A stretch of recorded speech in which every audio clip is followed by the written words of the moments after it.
All right. Muted, not muted. Where is my code?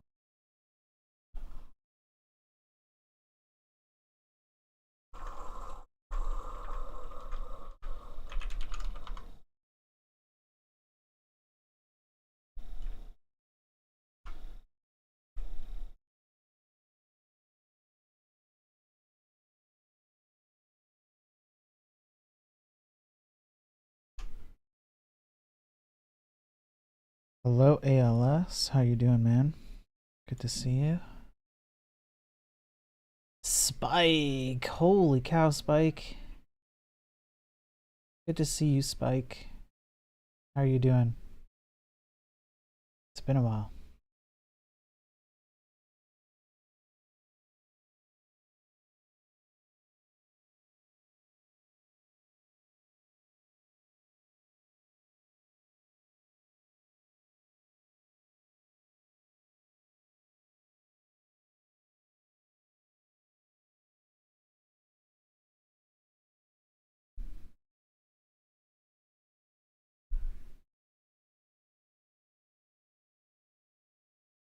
There we go.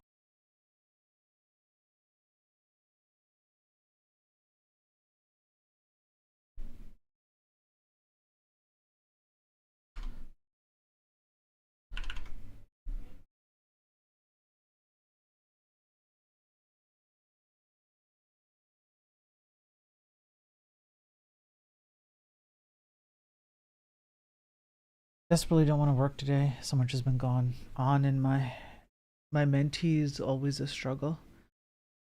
What's going on, Spike? Hit me, man.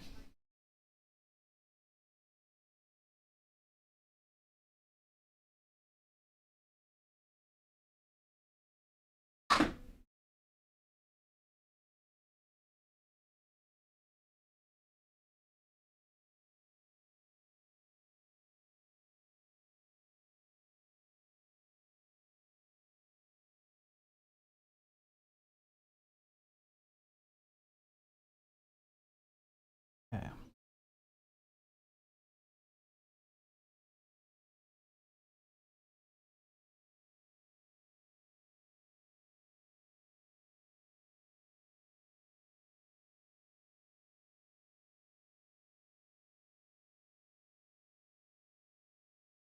Even working.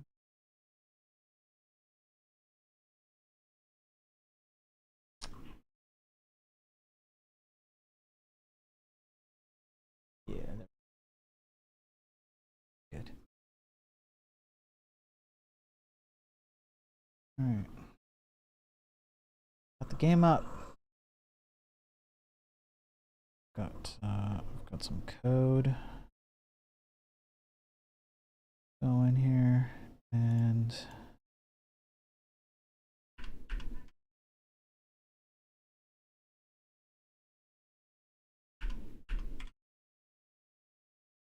I see. Okay.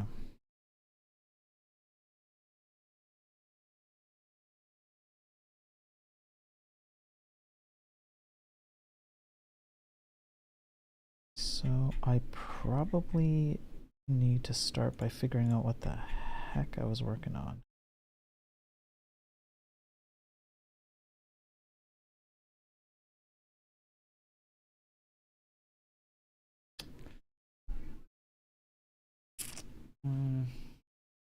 Hey, Ingest.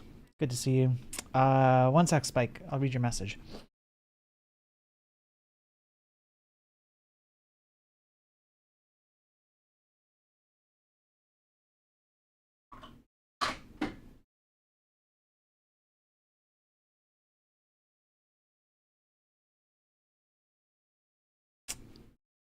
Let's see. San Francisco for open sauce. Tumultuous family vacation tour. Off to a great start. Then a visit with my high-tempered German mother, a friend back from Australia who wants to visit, a video conference with a company in San Fran, flying out to Missouri before my sister has her next kid. And today I'm going to lose time talking about nothing but Roblox and Minecraft. How are you going to lose time talking about Roblox and Minecraft? Also, I love that That's what I took out of the whole thing. That sucks, Spike. But I don't know, it could be worse, maybe? Positive?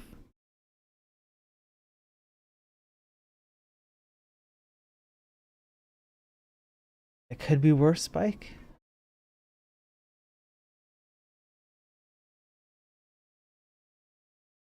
But that does sound sucky.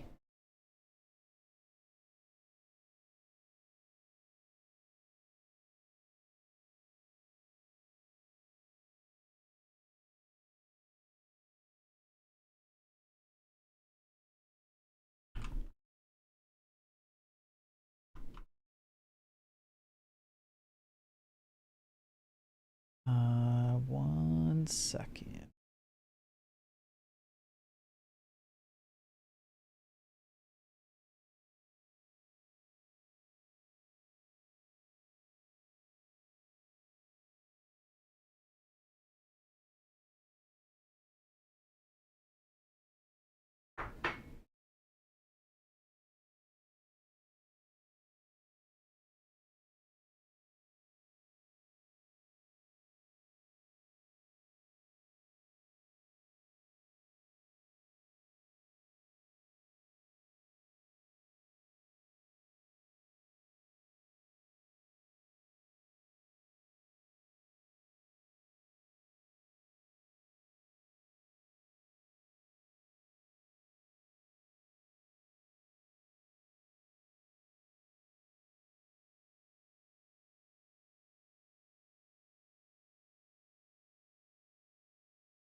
Sucks because I'm being paid to talk about imperative programming and general computer science principles, but instead we're going to talk about the same thing we talk about every session. About Vic's Modern Warfare having too many bugs. Bro, it sounds like skill issues across the board, man.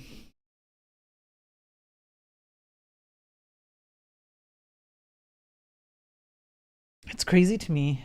It's a little bit crazy to me, Spike, how people, like, I guess, are fully aware, like, programmers are fully aware of the state of things.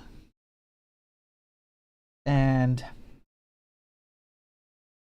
there's some kind of gap. It's like a bridge too far, or like a I don't know, something like that, where sometimes you're talking to the same people who understand their issues, and the answer to those issues are odd or don't really address the issue somehow.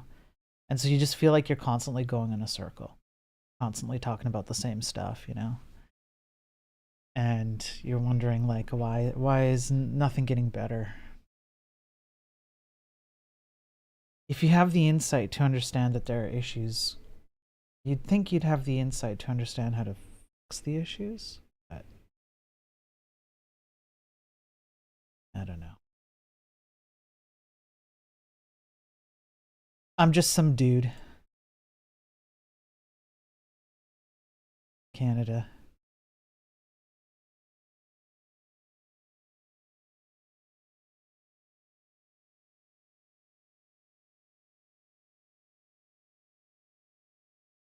You know what I'm saying? I'm just some dude in Canada. What the heck do I know? I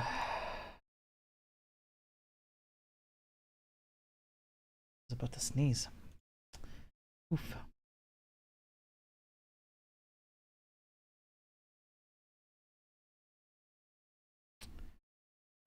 Man, I'm doing a lot of setup here, and it's professional stream right here. But I think I'm ready to go.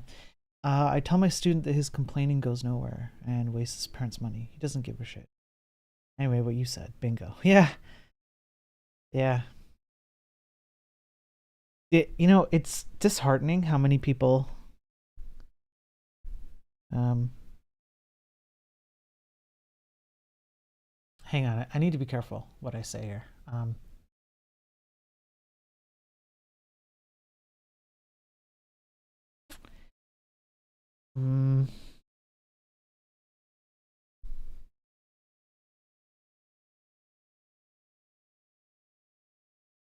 Okay. I think I know how to kind of navigate the what I'm trying to say here. When you're watching, say, like videos or other content creators talk about getting into the industry, and we look at people who have gotten jobs as programmers, developers, whatever, engineers, especially the juniors, and we talk about them as if they're like um,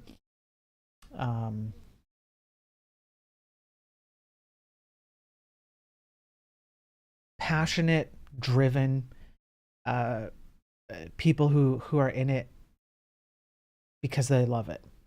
And I think we forget how many people there are actually, and it's non-zero. It's above zero. And I know a few who are in it strictly because they think that there's a bunch of money in it and that it's an easy field to enter. And they are literally just there to clock in, clock out, so to speak, in a manner of speaking, and get that paycheck and then walk away from it. In like, are they doing something wrong? No, not necessarily. There are plenty of jobs that everybody has. I'm sure that we've all had a job where we're just clocking in, clocking out. Happens. But it's sad because it can be disheartening because when you have people who do care about the work, and then you work with other people who don't care about the work, it can knock you down a level, right? Now you can spin that a little bit and think about it more positively. What you can do is think about it like, if you have a passion for it and you're passionate enough and you really care and you really want to I don't know, push the needle with programming, the fact that you're surrounded, let's say you're surrounded by people who don't care as much as you, is something you can leverage to make yourself stand out. So it's a positive and a negative. Um, it sucks. It sucks, Spike.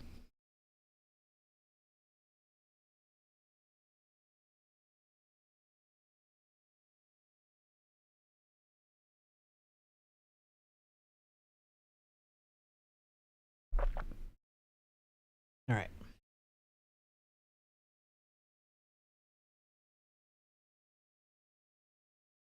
That's the majority of college graduates from 2018 to 2021. I know many of them. And the I don't even know how to say that word. Autodidacts? Autodidacts can't get jobs. And the industry favors thesis-ship languages and tooling because they're easy to train those six-figure chasers. Yeah.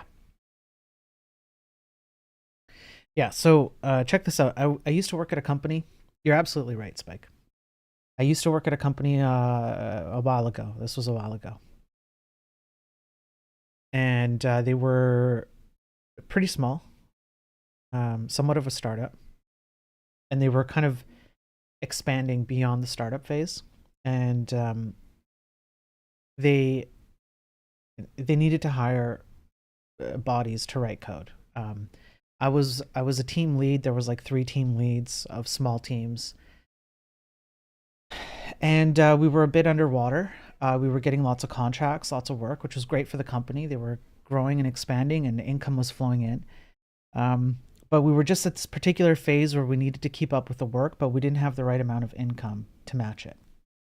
So there were grants being offered to companies that were hiring grad students out of like university or college.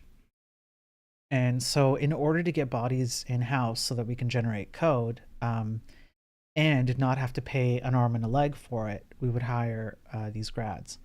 And one of them down the road did literally say that they told me to my face that they were there to clock in and clock out. And they didn't care about the culture. They didn't care about the work. They didn't care about any of it. They were there for the paycheck. And that was bad on a lot of levels. But on top of that, as if that's not enough, what happens is when you're a company that is at that point where you need to bring people in, but you can't afford to bring, the experts or the high paying people, which is understandable, then you're kind of faced with the problem of how do I bring in, let's say, juniors or fresh grads and have them be as impactful as possible with the code that they're working with. And in part, that's exactly what you're saying. The languages and the tooling and the frameworks and the libraries cater to that lowest common denominator because businesses want to chase that money. They need to in some respects. Like, yeah, everyone needs a job. And how do you have a job? You work at a company that brings in money. And how do you bring in money? You build a product. And how do you build a product? Well, you have people code. And how do you make sure that that code generates income? Well, sometimes you have to be the fastest to market, even if that means that you're going to, your product's going to be less than high quality, things like that, right? So I understand the situation. But what happens is that you build all these other things that cater to that lowest common denominator, and it hurts you in the long run. It hurts everyone in the long run. That's the problem. Easy. You hire young people from OSS contributions. Take chances on young whippersnappers who may not have a degree. I mean, people take a chance on me all the time. I don't even have I never finished high school, right? That's a huge risk to take on me. But somebody did at some point. I had to work for free for a while, but somebody took a chance on me. So I think you're right, Spike, that there are better ways to do it. And I think that's my point, is that we're not doing it very well right now. Hello, Mr. Jobless. How are you doing? Hey, Shreyas. I'm doing well. How are you doing, Shreyas? Good to see you.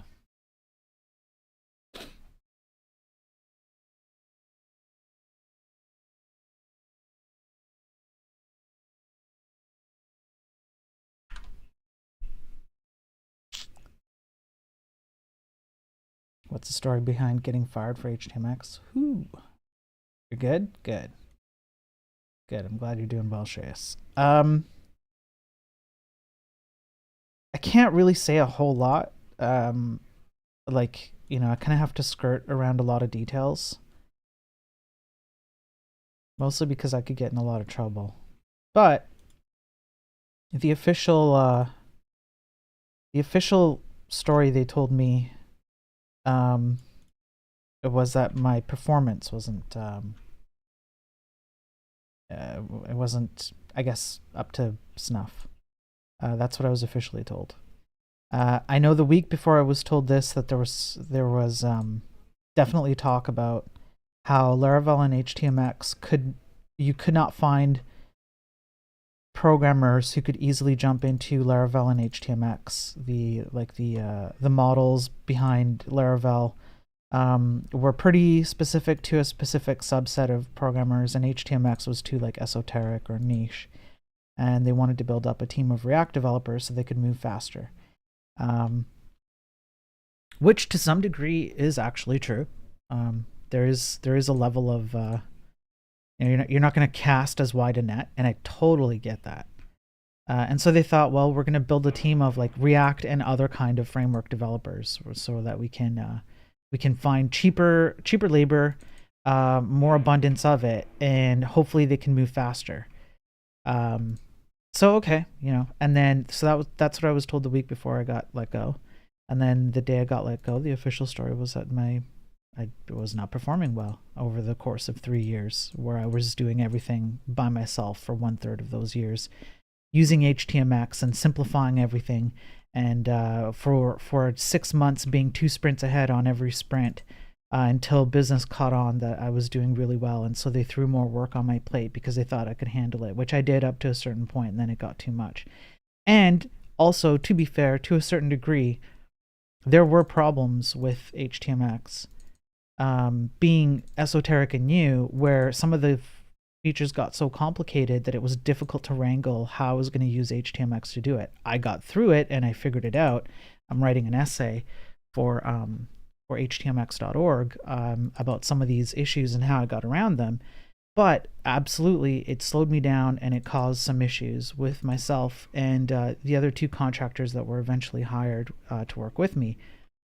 But I think essentially they were looking at certain things in a vacuum, And they probably, if I had to guess, I would say they probably saw me as like a blocker to their move towards um, building up teams of React or other developers. Obviously, I personally disagree.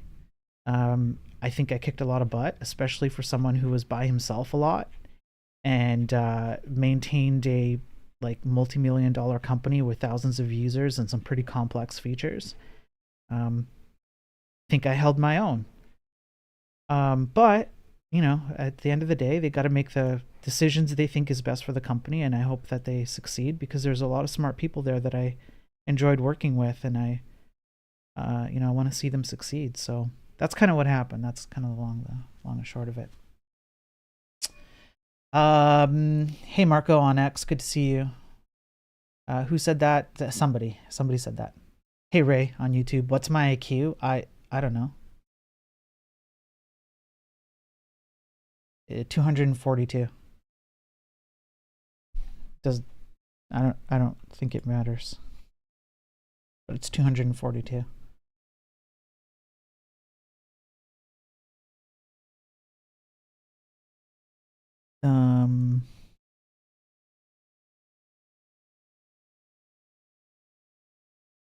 Well, let's strategize so we can forcefully undermine React infrastructure. You just need data. And I've already pulled a lot of data, so I think I've already got it. I'm gonna be writing articles about it.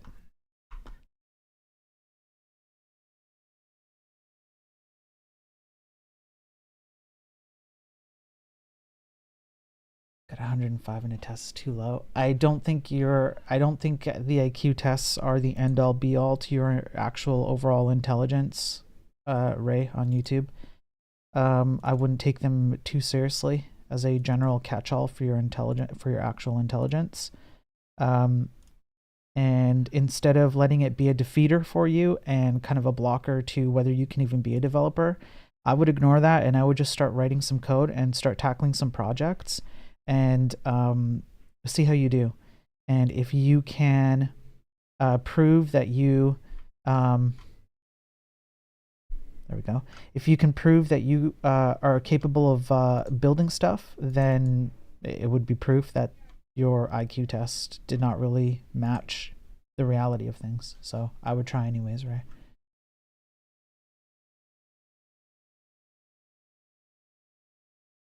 So I haven't looked at this code in a while, and it means I'm gonna have to do some catching up. So I have a game state which is turn-based, right? I've wrapped the turn-based mode versus the real-time mode.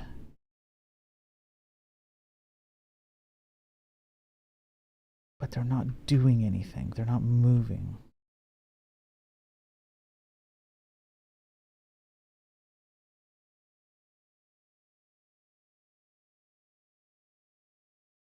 So if I go like this,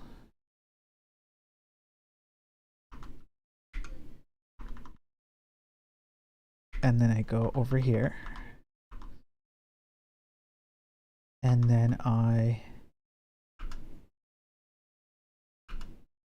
oof, okay, so my range is off. That range is off, and I don't have targeting, and they're not moving per turn. Okay, so those are 3 things I have to do. So let me take some notes here. Let me take some notes. I built the back end and front end of an e-commerce for fun. It was pretty fun. There you go, Ray. There you go. You don't need an IQ test to tell you whether you're capable of doing something or not, Ray. Spike on Twitch says, reminder that WAISC-V specifies many categories of intelligence, and the old idea of a chronological quotient of age is no longer considered an accurate measurement. When people talk about IQ as a single number, they are simply misinformed. Yeah, so Ray, that's for you there. I think there's some evidence to kind of dispel the heavy-handed notion that IQ is like the single most accurate way to determine your overall intelligence. So I wouldn't take it too seriously. What are we doing today? I'm just working on the game for a few hours. I'm probably not going to do a very long stream. Um, I've got some meetings and stuff to prep for tomorrow and whatnot. So I just thought it might be fun to work on the game for a while and chat with you all and um, write some Zig, maybe write some C later, something like that. Take a break, enjoy the fact that I have some time because I'm unemployed. Somewhat unemployed though. I'm only partially unemployed.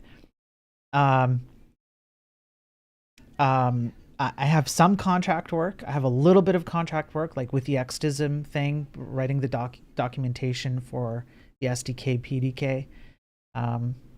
So I want to work on that later. And then I've got 1 or 2 interviews lined up. So yeah. So yeah, there you go, Ray. I kind of answered your question too, Ray, on YouTube. Find EQ way more interesting than IQ. Yeah, yeah, I kind of do too. But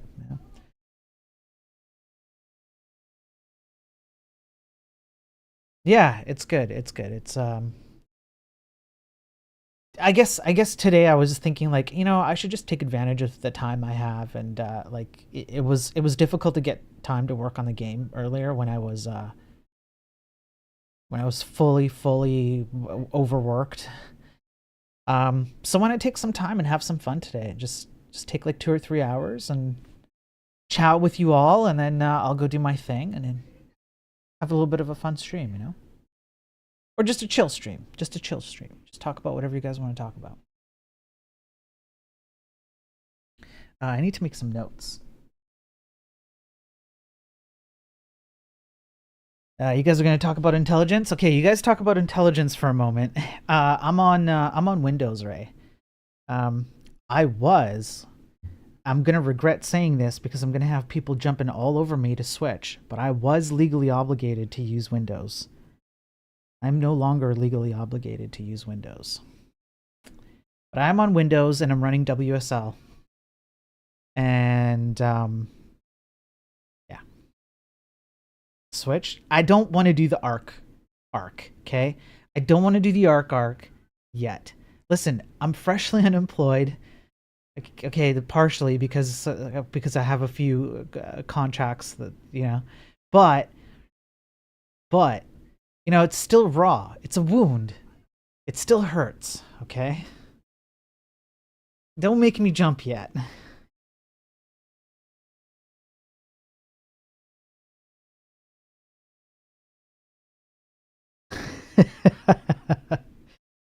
Because when I see something cute. So my daughter has been she's been practicing her writing, and I've got this tablet, the Remarkable Notepad tablet. It's not a Mac just because it's not Windows. Yeah, I use Pop OS. It's a decent gateway drug. I ended up transitioning to Nix. I stopped distro hopping 16 times. I don't want to. Hey Panda Ken, how's it going, man? Good to see you. So she used my tablet. My daughter used my tablet to write a to-do list. I don't know how well it comes through. But she wrote out a to-do list, and I just stumbled upon it as I was going through it. To-do list 1, eat, with a check mark next to it. 2, brush teeth. 3, eat again. 4, brush teeth again. 1 though, brush teeth. 5, eat again. 6, brush teeth again. And then 7, go to bed. That's the to-do list for my daughter. She must have written this while I wasn't looking. You're doing well. I'm glad to hear that, Panda. Welcome in, man. That's so cute. Oh, I love that.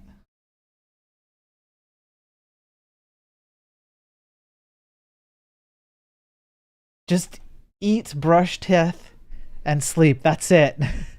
Sounds like your to-do list. Yeah, that's it. And I mean, her writing's getting better. She's like, I don't know how well it shows up, but like you can see at the end there. I don't know. It might not show up very well on the camera. I apologize, but her writing's getting better, and it's just cute that she wrote that as her to-do list. And I guess she did that because I have my own to-do list.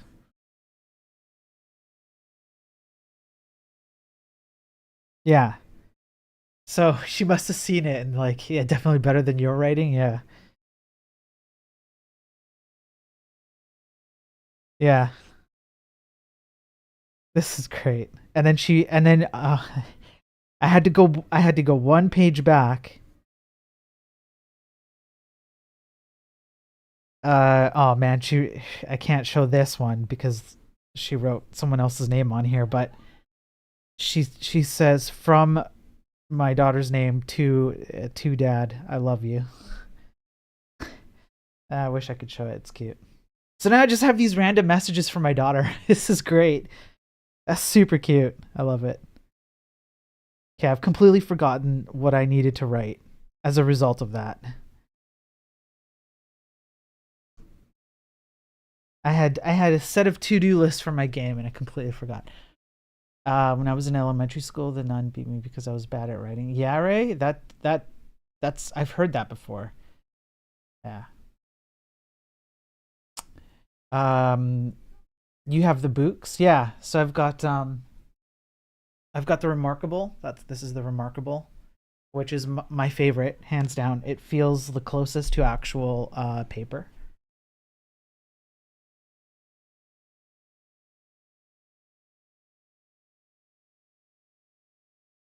I've got I've got the books here.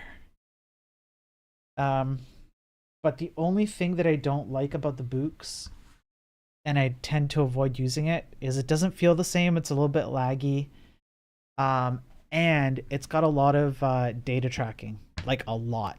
It's from a particular country that loves to track every single thing you do.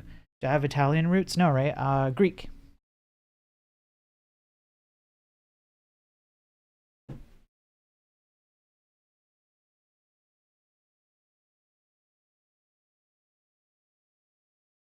Communism mentioned. Yeah, you have pen and paper because you're poor. Yeah. Yeah, I feel that, man. I feel that, hunger, hunger, hippo.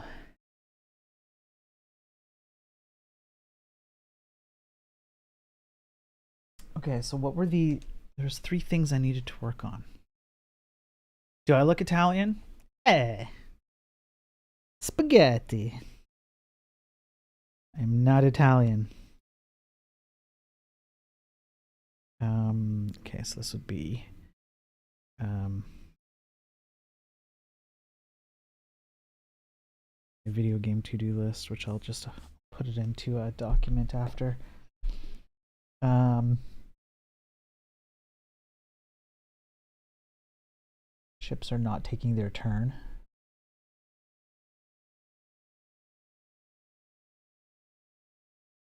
Or moving. What else was the problem here? I think it was the range, wasn't it? I'm pretty sure. Yeah. Attack range is one too many. Turn +1 if Arvis was here. Arvis ain't here right now. Can't relate to you guys. I'm just too rich. Yeah, Shreyas. Thanks for rubbing it in. I bought it because they promised on Reddit that they would release an SDK for app devs to make things use the live refresh feature. They didn't. Yeah, I remember that. Now that you bring that up, now I remember that. You're right. And that was really appealing, and it was disappointing. The Remarkable 2 has been great. It's simple, and sometimes it's just simple enough that I almost wish it wasn't that simple, but I much prefer it over the books. And if I had a willingness to take time out of my unemployed schedule, um, I would hack the books and just put something custom on it. But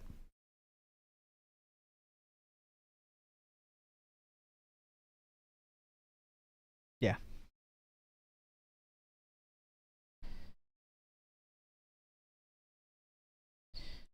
Okay.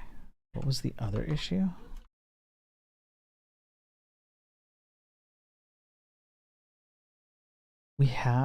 We know the current entity turn. That's fine. down here.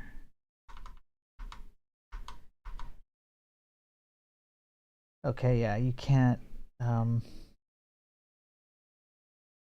you can do multiple attacks, but you shouldn't be able to.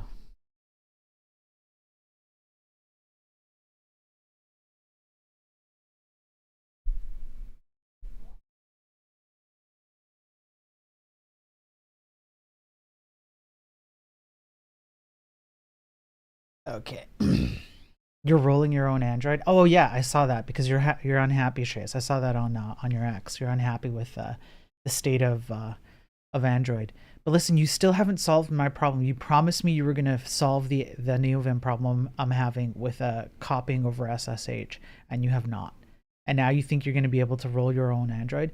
Every single week you come up with some new crazy new project that you want to work on, and you literally start none of them, Shreyas. Okay, it's disappointing. No trust. I have no trust in you anymore. I have a solution, but you seem like you're not interested in Neovim. If you have a solution, hit me. What's the solution? I do enjoy Neovim. I do enjoy it. And that is probably, yeah, I would say that's the only real blocker I have to using it. I want to be able to copy paste over. And Bobbert Downey, thank you for the follow just now. Make sure you say hi if you're here. If you're doing a flyby follow, thank you. Thank you anyways. I never had any luck with Neovim and SSH. Don't be like my student, Shreyas. Yeah.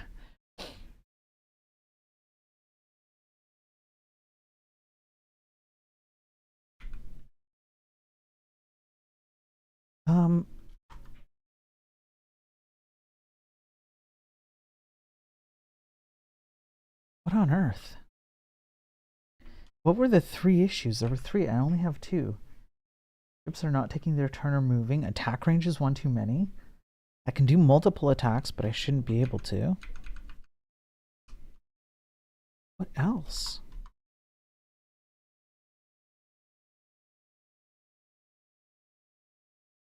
I'm not sure.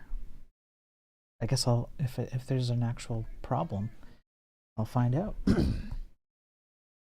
You complain about plugins crashing all the time. I thought you didn't like Neovim. I'm not particularly impressed with Neovim lately, but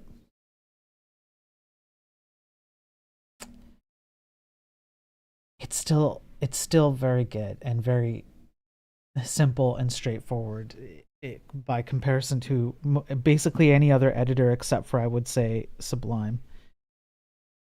And Light XL, which is also a pretty cool editor.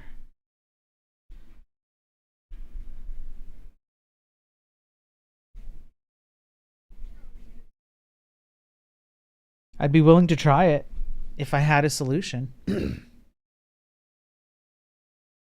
Kabune and Zed, except Zed is built with Rust, so I'm not going to touch it with a 10-foot pole.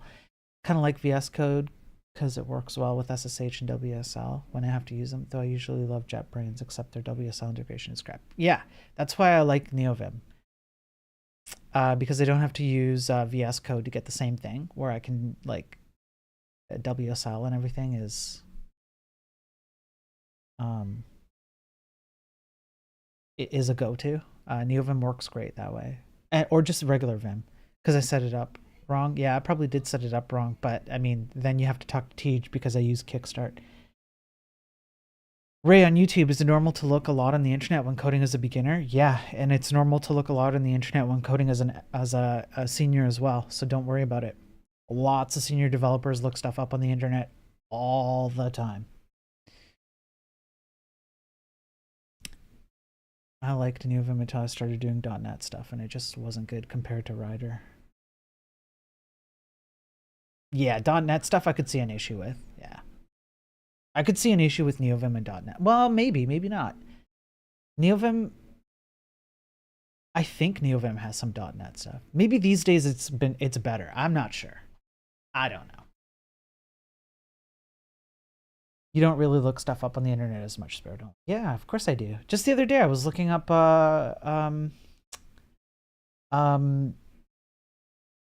container queries.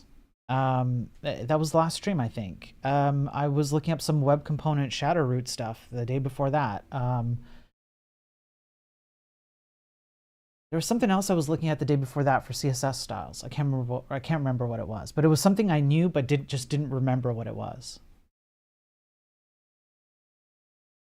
It has support for it, but I could never get it to work that well. I could see that being the case. Yeah, Hungry. I could see Neovim having support for .NET, but it's like a difficult thing to wrangle. That seems true to me. No, a junior does way more Googling than you do.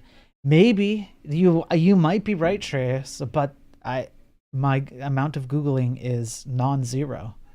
It's above 0. So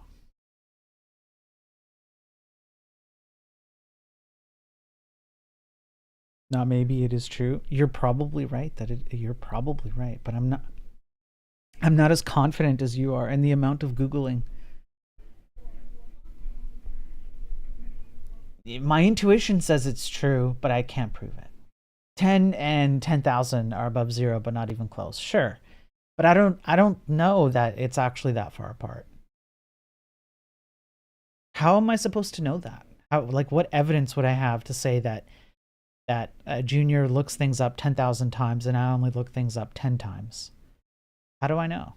How do I know it's not like just a minor bump? I don't know. But is it likely less for a senior than for a junior? Yeah. Do you keep forgetting how to call function all the time? No. Do juniors do that? All the time? I don't know. Maybe I'm just not aware. Maybe I'm ignorant to some of this. The amount of Googling you do increases as the number of tools you use also increases. As your skill level goes up, the wider the berth of your research. See, I can see that as well. Hide your mom. Shut up, Owen. I can see that as you become more senior, you start understanding different tools and languages and frameworks more, and there are things that you're going to look up more often as a result of that. So I don't know that it's definitively always true that seniors look things up less than juniors all the time. But I guess if all things being equal, if you were to average it out, yeah, probably. Yeah, probably. Yeah, okay, but now you're moving the goalpost, Shreyas. We were talking about number of times you look things up, not exactly like the quality of what you're looking at.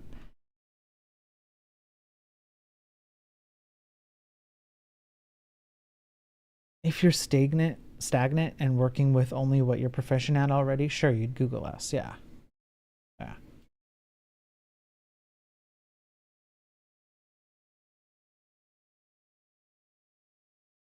Same amount, just different topics. It could be. When I say Google, I mean reading docs. Like Google straight to the docs page is still considered a Google. I would consider that a Google, yeah. Okay, when was the last time you looked up the syntax of a programming language? Oh, I don't know. It's been a hot minute. Sure.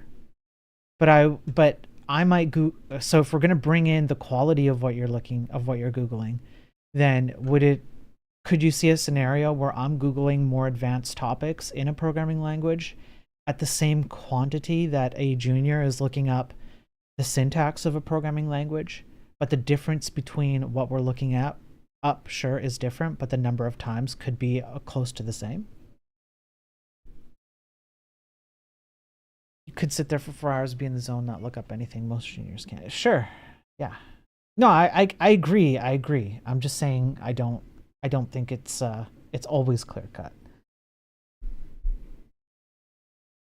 And okay, no. What I'm really saying is that it's okay if you're looking. If Ray's question was, is it normal to look things up? And I'm saying yes. It's not just normal, but it continues to happen as you become senior. That it's okay, right? That's really what I'm trying to say, is that it's okay to look things up, and it's just you're going to look up different things. It's perfectly normal. That's what I'm really trying to say, right?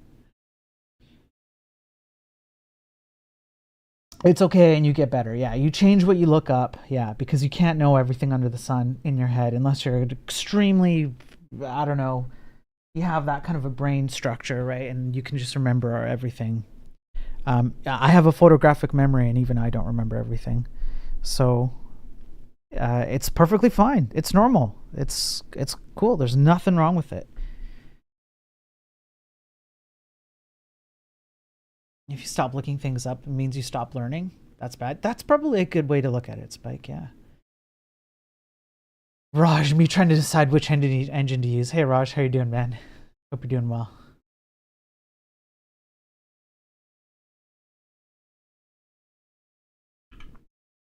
Oh no, what did I do?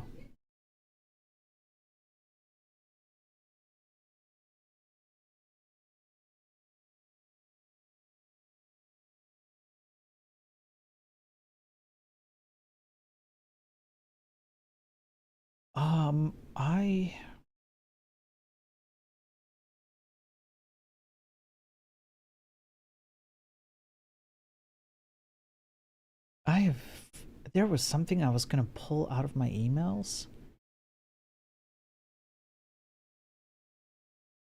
and I've completely forgotten. And I got a notification, and now I've completely forgotten that too.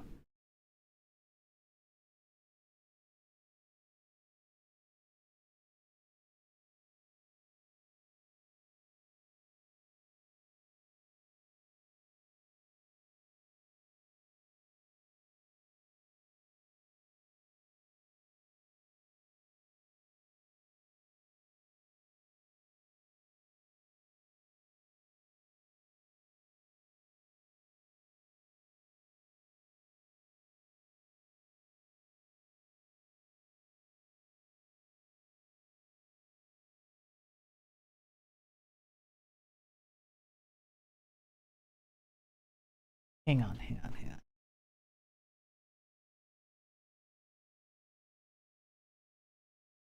Hang on, guys. I gotta send an email here. Hang on. I know I did the dead air on the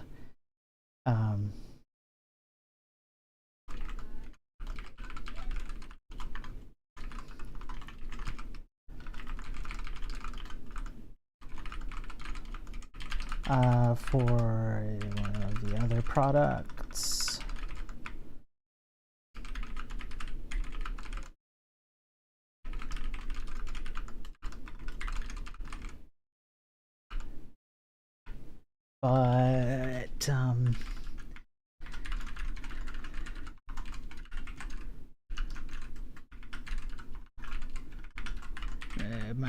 But my portfolio.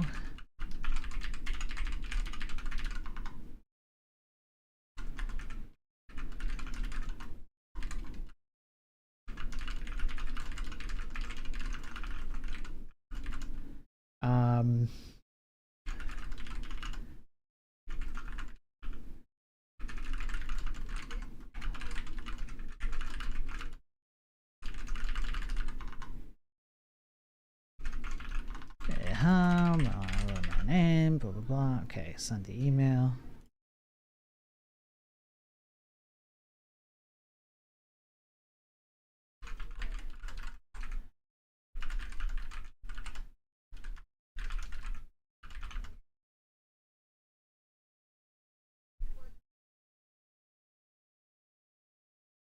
Okay.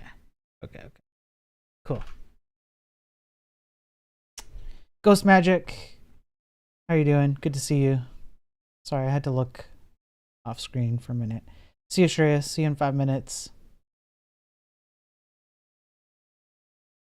Ghost Magic, I'm doing well. I hope you're doing well. I just have to...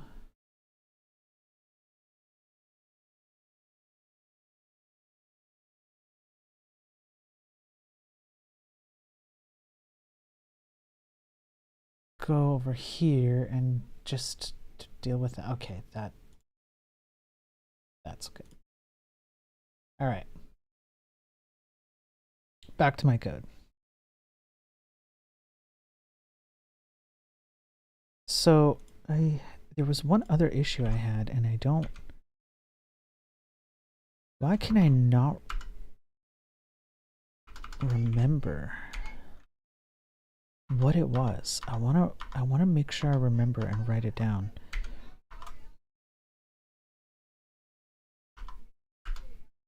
Okay, that works.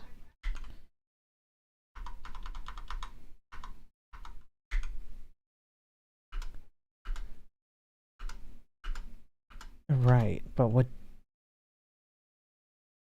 Yeah, we're still off by 1 there. But I've written that down. That's fine. There's something else going on. Do you know what is SMS and what is the full form? It's SMS is text messaging. I'm not sure what the full form would be for that, but it's just text messaging. Whoops.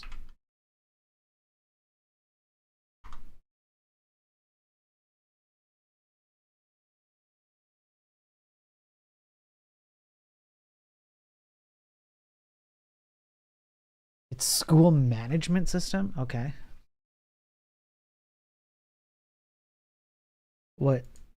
What's bringing this up? School management system, school ERP. Okay. What? Okay, Shreyas probably knows something about SMS. Found out last hour. Okay. Cool. It doesn't surprise me. There are other products out there that tackle school-related activities like school management systems. Are you just bringing it up because it's something you learned recently?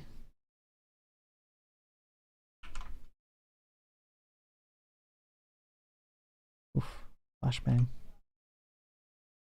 I don't like the color scheme.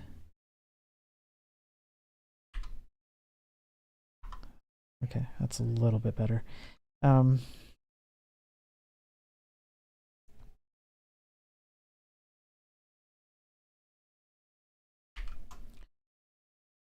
What if an entity attacks another entity and has to decrease health as an event? Yeah, there's a few problems. Hi, Hector. I got in jail, you little bitch.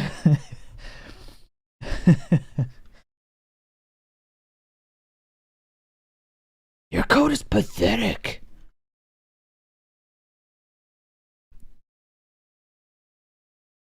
Little bitch.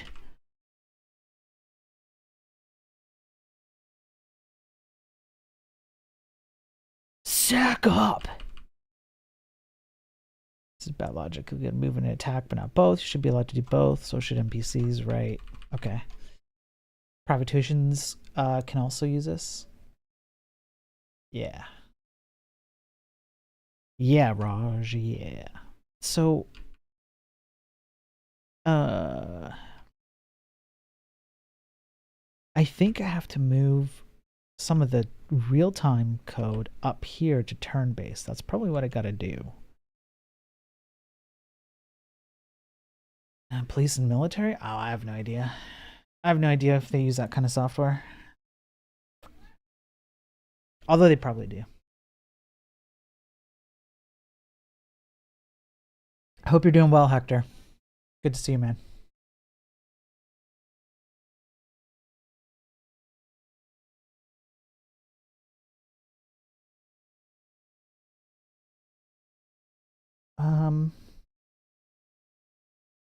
Can't seem to figure out.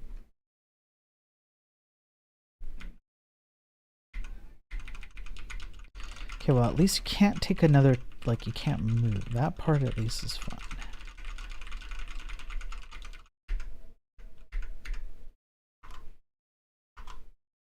And we are tracking the correct turn states. I don't know what entity 6 is. That's strange.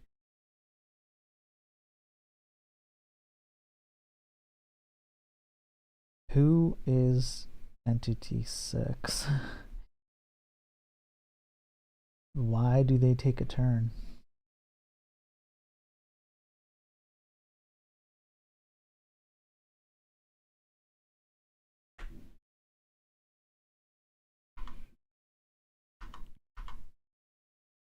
And I'm also missing a pause.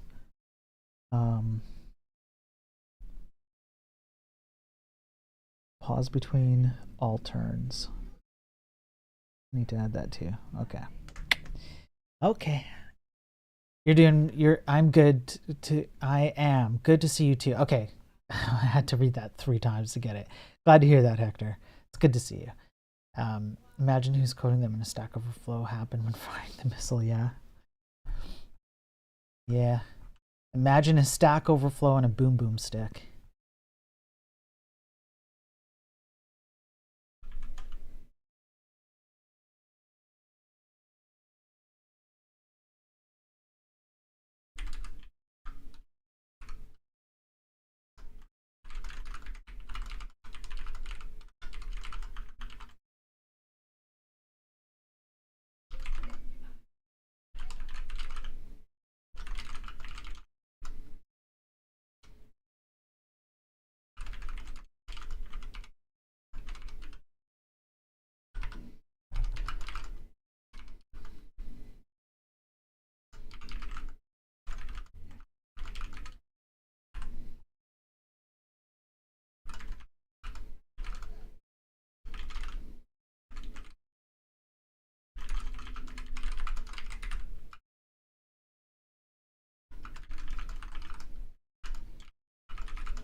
Hey, Olavo. Switching your game to C, right? I'm gonna move over to C for it, but I'm gonna build. I'm going to build out some more of the game, and actually build out like using it, etc. Before I switch everything over to C, so it'll be an incremental. I'll move forward with the game, make it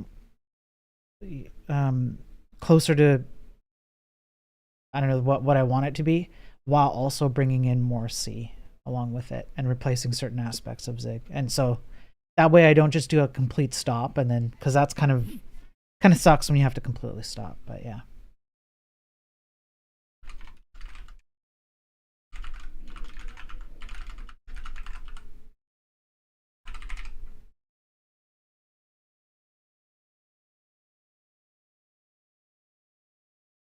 Question is, have you tested the game in Firefox? Nope. What's up with the camera angle? It's a new camera angle, Olavo. That's all. It's just a new camera angle. Vuchesk. What is up? Welcome in. First time chat. How are you doing? What brings you over here?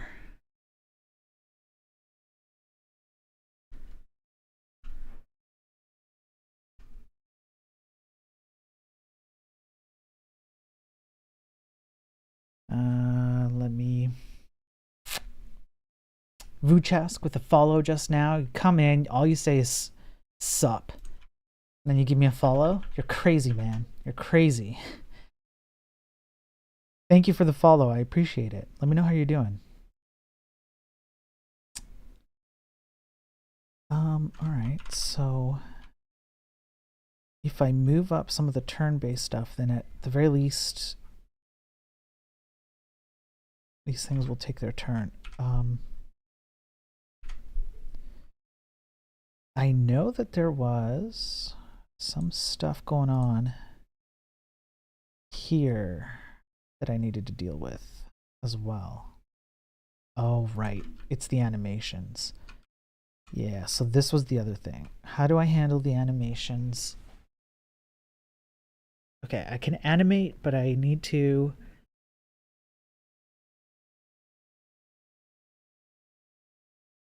block user interaction until some animations are done. Or I need to block... What? Process? Like the tick in the WebAssembly? Yeah, that's probably what I need to do.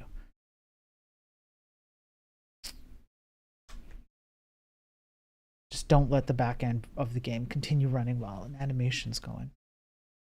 Just chilling on my break from work, checking what my fellow programmer boys are doing on Twitch. Nice. Nice. What do you do for work, Wuchask, if you don't mind me asking? And it's okay if you'd rather not say, I understand.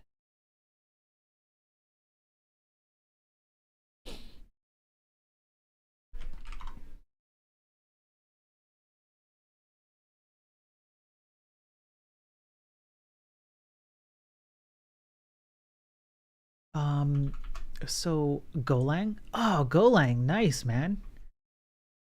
Nice. So you probably watch Melky? I'm betting you watch Melky, huh? Is Melky even on right now? I don't even know if he's on.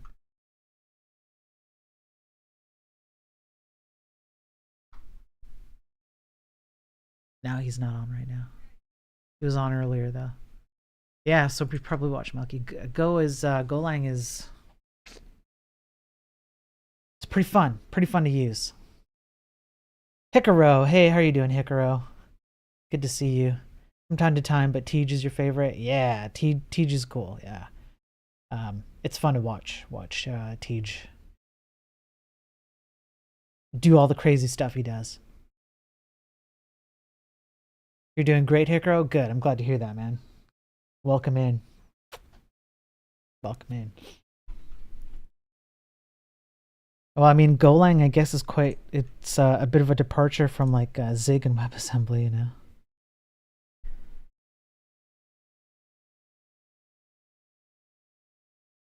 Just a little bit. Okay, so the idea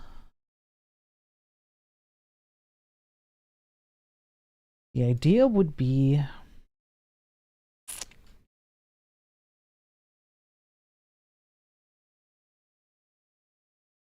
as this animation runs. Oh, target. That's what it. Okay, yeah. I'm not picking a target. I need to pick a target.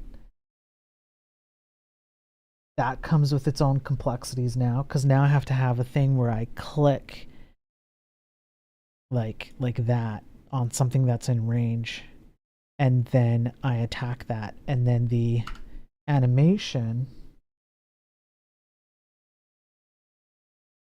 has to go from attacker to attackee.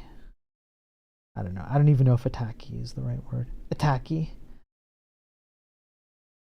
Because it's tacky. I don't even know what I'm talking about anymore. Okay, so that was the other thing I was missing that I didn't have notes on. I'm glad I remembered that. So this animation would have to run, and then the animation... Okay, I gotta think this out for a second.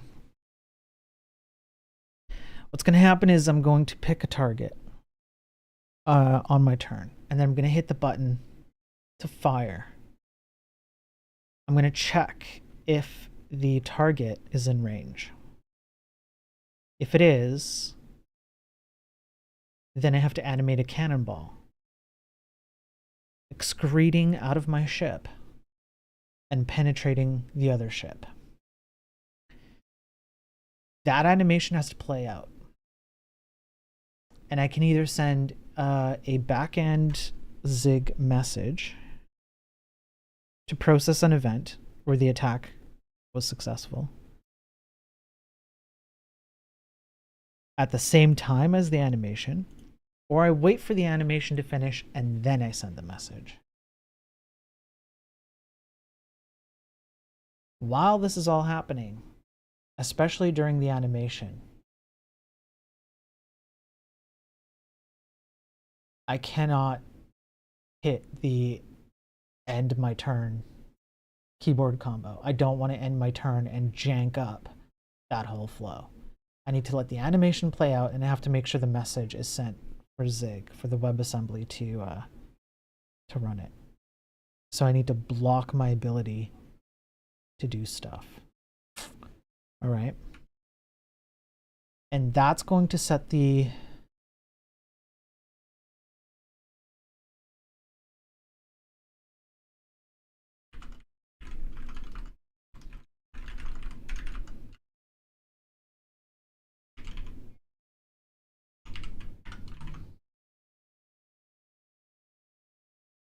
standard for how I run animations and activities in the game, and block input so that I don't ruin things.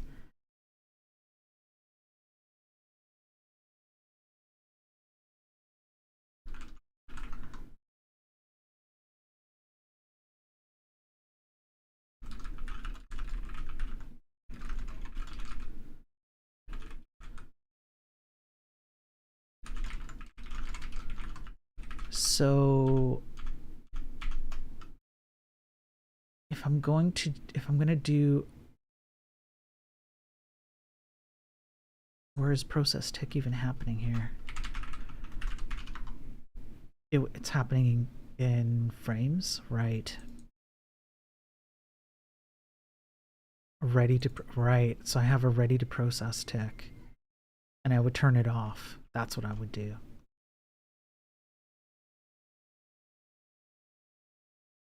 Does WebAssembly support hot reload? Let me let the ad finish. I'll let the ad finish.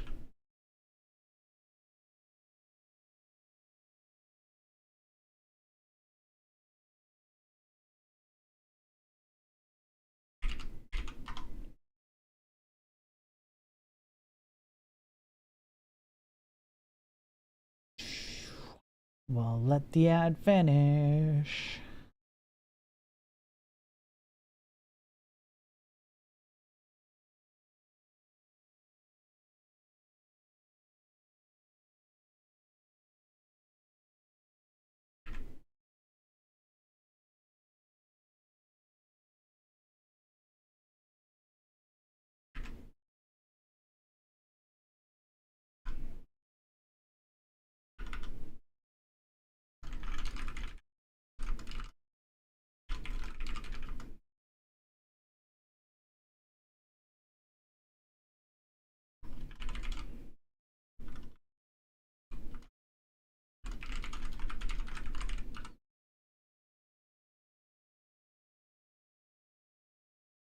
Okay, is the ad done? I think the ad is done. Okay, so WebAssembly doesn't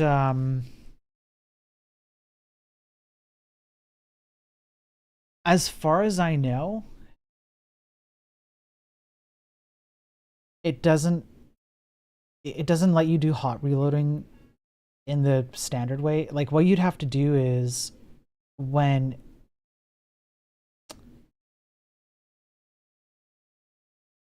you make an update to the WebAssembly file, you would have to have something that on the browser somehow detects it. Maybe you send like an event or something, and it reloads the WASM file. The issue is that when you have a WebAssembly file in the browser ingests it and puts it into memory.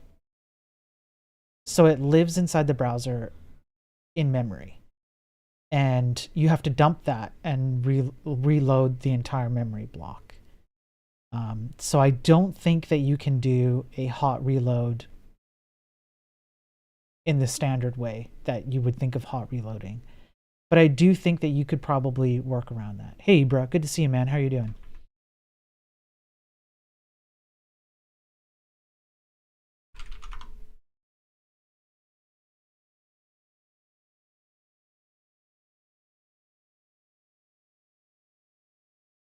How you doing, Ibra? Yo, bruh, Ibra. That was stupid. I'm sorry. Yeah, Spike, it was good to see you. Have a good day at work. Enjoy yourself as much as you can. Chat soon, man.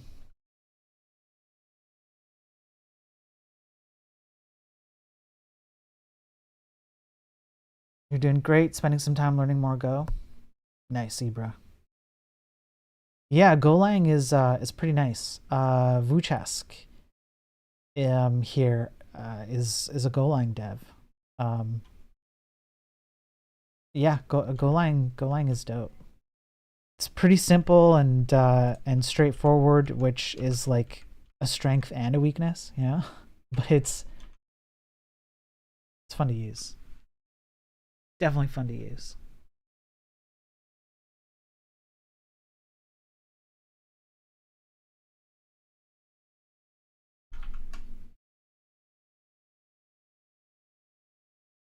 Okay. I've got my braided process ticks thing here, so I wonder if I'm using this anywhere. Nope, just here.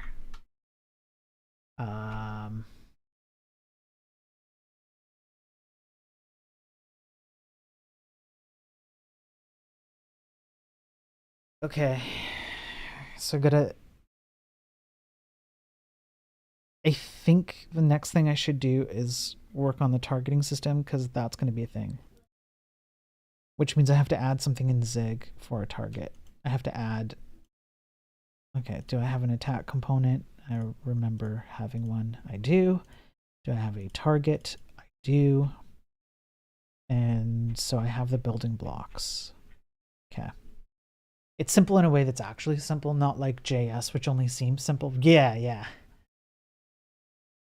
Go is all about speed, but also not about speed. Yeah, in a way. Yeah, it depends. Harvey, thank you for the follow just now. I appreciate it. Make sure you say hi if you're here, Harvey. But if you're doing a flyby follow, thank you anyways. It's still appreciated.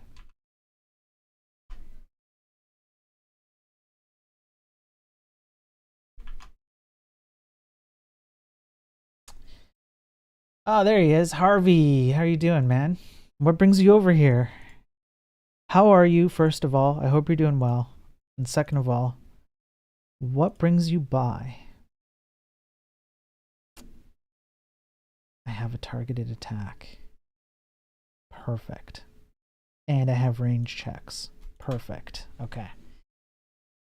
The coding context, nice. The coding content, nice. Yeah.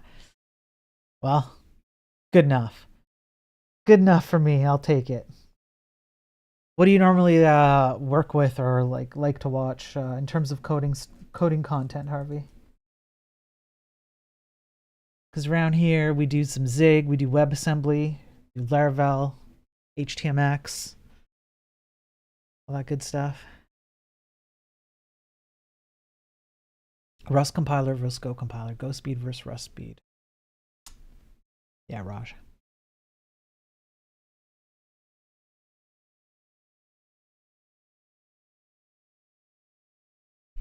So I have a target in my Zig. I have target code in my Zig I can use. So it would just be in the game. I need to add bindings. I need to add a way to set a target. I don't even have any, I don't have any scaffolding for that really. Would have to be like an event listener, I suppose. I gotta think about this. We do HTML, pronounced hitmal. Sure. Harvey says, I'm currently doing an internship and I'm working with ASP.NET Core. Nice. Good for you, man. Good for you. You're getting started. How are you finding it so far? You like it? Do you not like it? Was it everything you dreamed of? Was it nothing like you dreamed of? Hitmal X, yeah.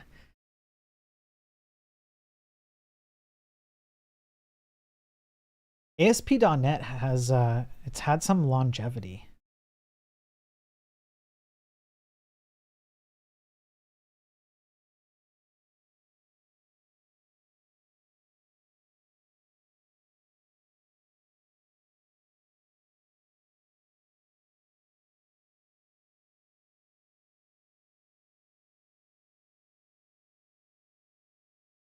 What's the difference between ASP.NET and ASP.NET Core? Oh, I actually don't know. I'm embarrassed, but I actually don't know. Legit. So my my issue here is how I'm gonna handle the user interaction with target. Okay. Okay, let me put that on hold for a second before I talk this out. Harvey, I'm finding it pretty cool, although front end is not my biggest passion. No, why is that, Harvey? I'm curious. What do you not like about front end? I bet a few of us in chat here will know the answer, but don't give away the answer. I'm curious what Harvey thinks. Why is front end not as appealing as back end, let's say, by comparison? One of us. One of us.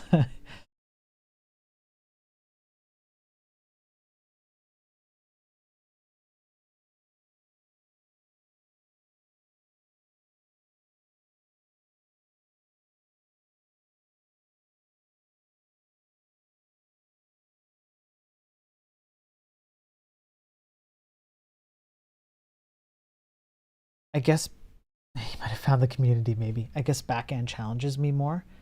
Both are squishy. Backend challenges you more? Okay, that's okay. Not the answer I was expecting, but all right. See, around these parts, Harvey, around these parts, we believe that front end has become way too complicated and stupid, and we hate it. So I was expecting to hear something along those lines, like front end is too stupid and complicated. But if back end challenges you more, I guess that's also a good answer. That's acceptable. Not the answer you expected, because instead of hatred for front end, it was positive affluence for the yeah, it was, yeah, exactly. We have too many skill issues for React, yeah. I know, Justin. How are you doing, Justin, on YouTube? Good to see you. We were all expecting because F React. Yeah, hey Jodem, how are you doing, Jodem? Good to see you. We were all expecting to hear because React sucks and we hate it and everything about React is terrible. But it's okay, Harvey. You're still one of us. You're still one of us. You're doing well? Good. I'm glad to hear that, Jodem. How about you guys? It seems like we're just having a chill day today. So yeah. Pure Ambrosia, you're the odd one out. You like front end, and wherever integrations land, you are the odd one out. Maybe you're not exactly by yourself. Hector probably would say front end isn't as bad as I say it is, and probably Shreyas as well would say the same thing. So you're not entirely alone. And probably Mulroy too. They would probably all say that I'm like being a bit hyperbolic about the state of front end. So I guess you're not really by yourself. But you're still odd. It's okay, Pure, you're still odd. You're odd like the rest of them.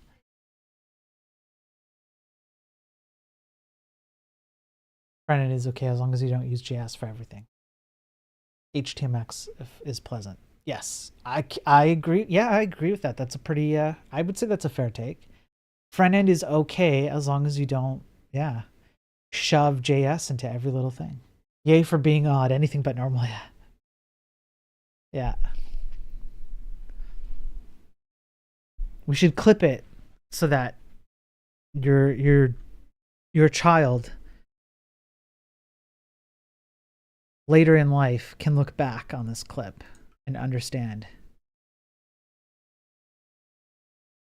Yeah, front end tends to oversaturate JavaScript, and now JavaScript is it's getting shoved into the back end as well, and I don't think that it has a place there. It's not meant for that. It's a distortion of nature, and I mean that quite literally. I think it's gross. I don't know why you'd want to do that.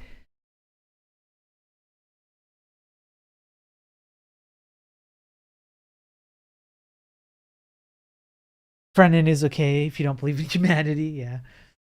Yeah, if you don't care about humanity, yeah.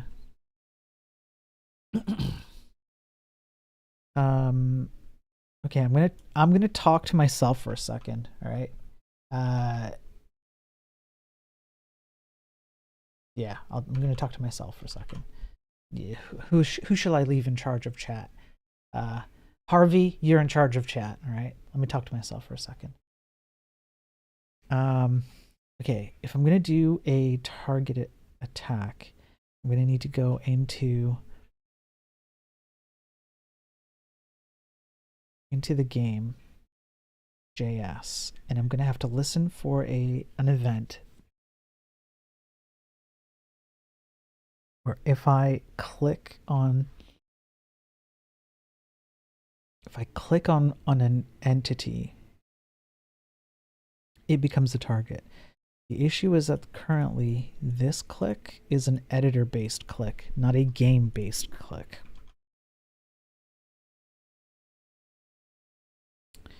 That means that I have to do another click event similar to the editor one, but for game-based operations.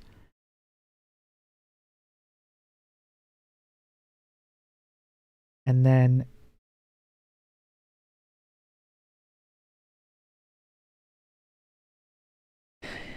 it also means that I have to consider order of events. You move first and then attack. I guess it doesn't actually matter. You could always attack, then move, or move, then attack. So the order does not matter. It just matters that you select you're interacting with the game based on the mode you want to accomplish. So you'd probably hit some kind of like, you'd probably need to push a button or hit a keyboard combo. It would say, I would like to attack. You pick a target, then you submit your attack, if we're talking true turn-based. Or you pick a spot to move to, which would just be a keyboard operation. So you'd probably have to pick what you want to do, then act upon that, like choose the parameters upon which you can act on that, then submit it. And then after you've submitted a move and an attack, or both, then that ends your turn, and you can choose to end your turn without doing one or the other. So arranged, so that now that means that I have to expand the keyboard combinations in the game to allow you to choose whether you're going to attack or move before you actually do the attack or move. And then you also need to be able to go backwards, like escape out of it. Then you need to be able to submit it.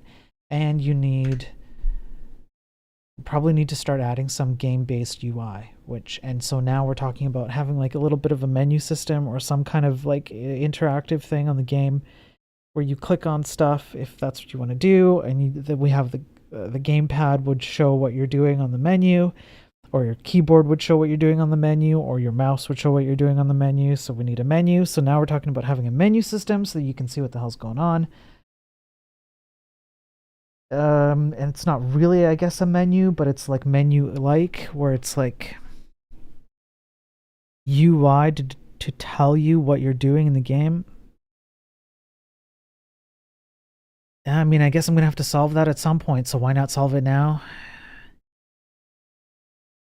And then that adds complications even further, because then I have to determine, how do I update the UI of the menu, and also keep the state of what you're doing in sync with the WebAssembly, but the WebAssembly does not need to know what the menu is doing. So it would have to be an internal WebAssembly state based on action. So if you turn this into 3D, or you turned it into a text-based game, you'd ship off a command to the WebAssembly. The WebAssembly would just update an internal state, and it would be up to you to render the state. Okay, so I have a plan, but holy crap, is that a lot of work. Okay, did Harvey appropriately manage chat?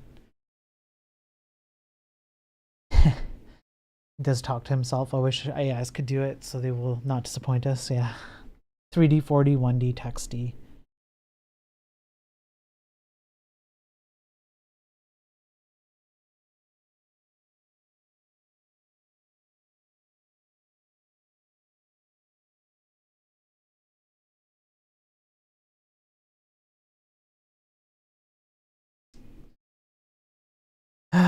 Yeah. Yeah. He didn't ban me for installing Node. I'm not sure. They abandoned us. Yeah, they did. They abandoned us. Yeah. So I have to kind of sort of figure out ban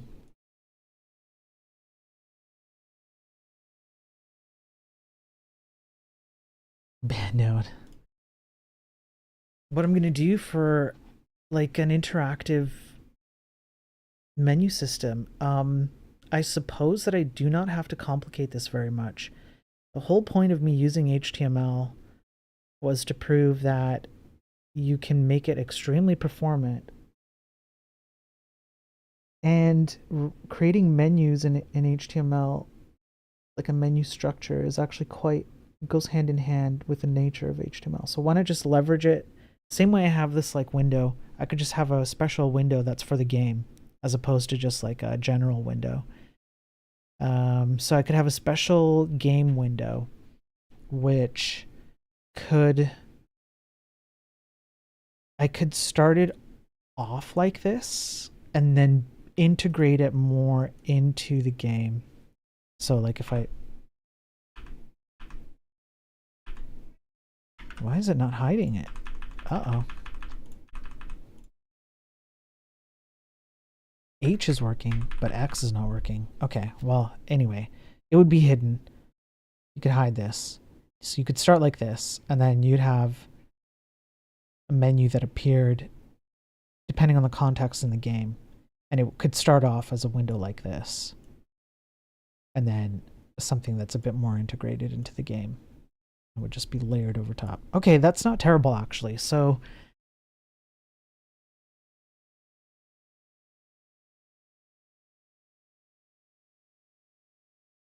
okay, yeah, I can work with that.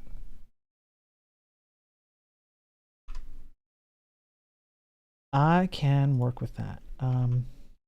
Let me go over to where I even have these windows. I believe, thanks to Hector. Thanks to Hector's great work, I've got a web component that is a window that I can just create windows out of. Where is it? Where it be at? Okay, let me just search for this then.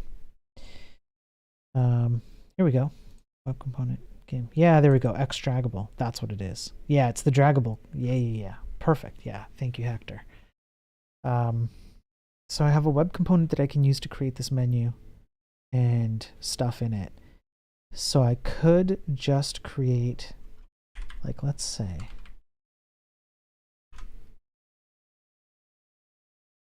let's take out that. Let's go game menu. I'm just curious how well this works or doesn't. It's been a, yeah, there we go. And then, yep. And because it doesn't have an ID, we're not storing its last location or anything like that. That's fine. So there we go. Hector made that very easy. So you could have like an attack, and then like end turn, move, something like that, right? So the button would do that. Then you style up the button and you let your gamepad or your mouse or your keyboard do what it needs to do.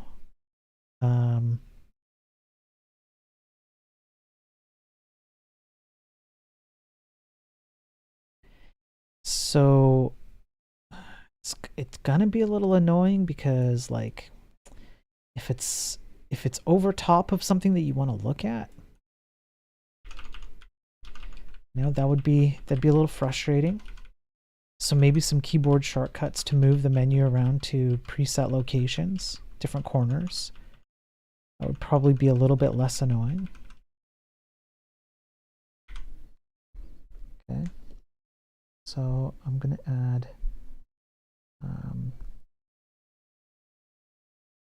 so in-game menu, and then hotkeys to, I guess it's called snap, to snap menu. 2 different locations.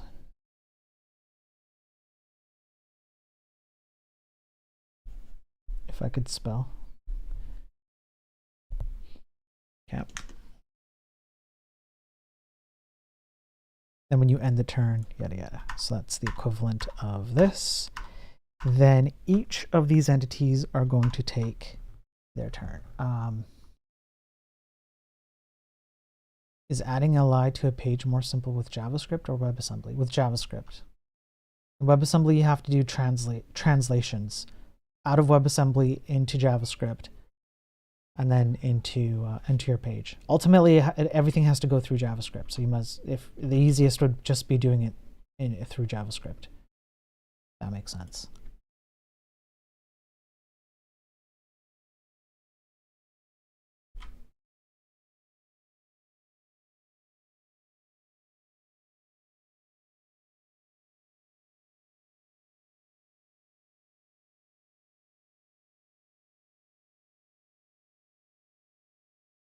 Okay. I've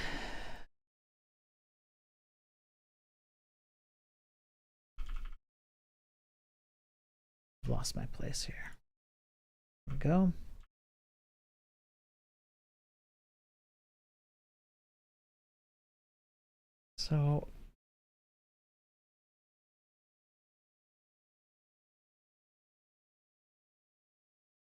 So every language has to use the GIT, then why is it faster? Because WebAssembly will crunch.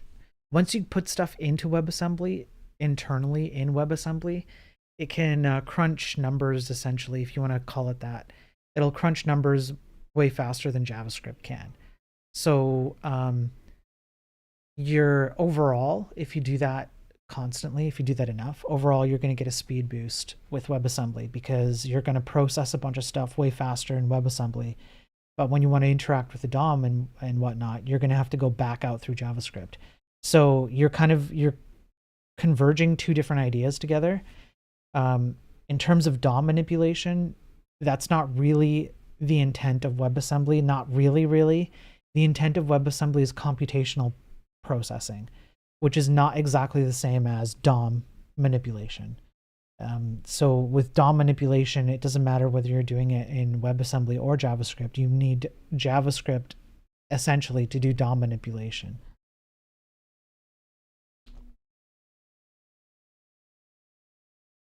I'm not sure I explained that completely accurately, but like I think the general idea comes across.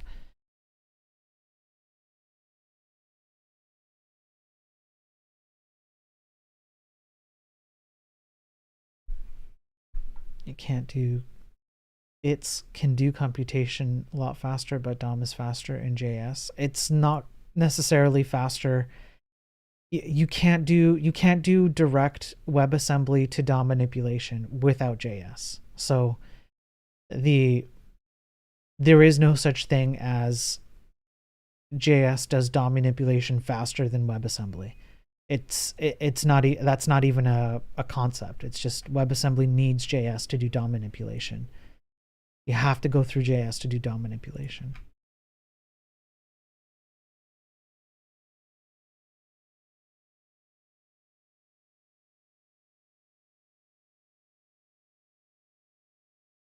As far as I know, I don't know of any other way that WebAssembly can do it. Now, if WebAssembly could do DOM manipulation without JavaScript, we're entering an entirely different ballpark of capabilities. Very different.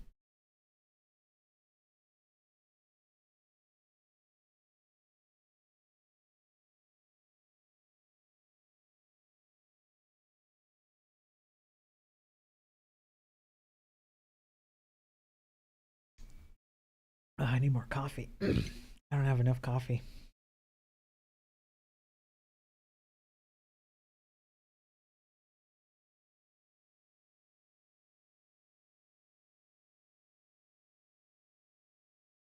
Okay, now.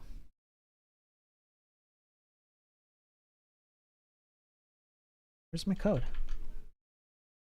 Oh, where are you, code? The world would be very different. How dare you?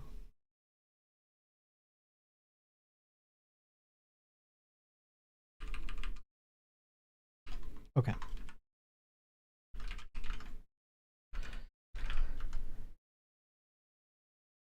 Finish this.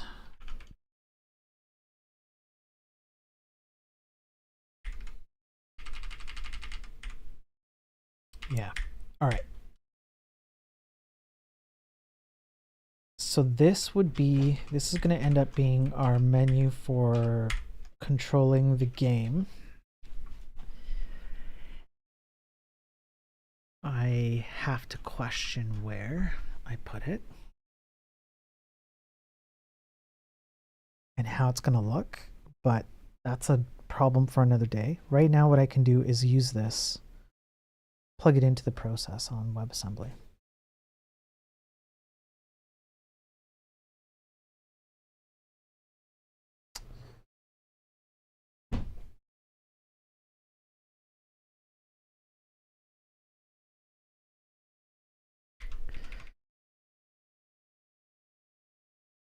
And in order to do that, I'd have to give these an ID.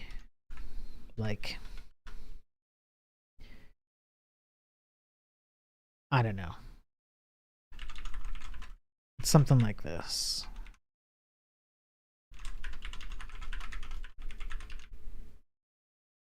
Now, what would move look like?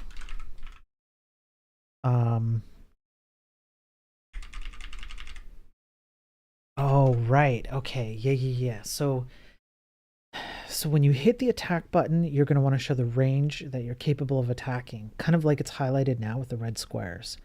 When you hit the move button, you're going to want to show the range of your movement, which is essentially the darker squares here, because right now we only have a movement of 1.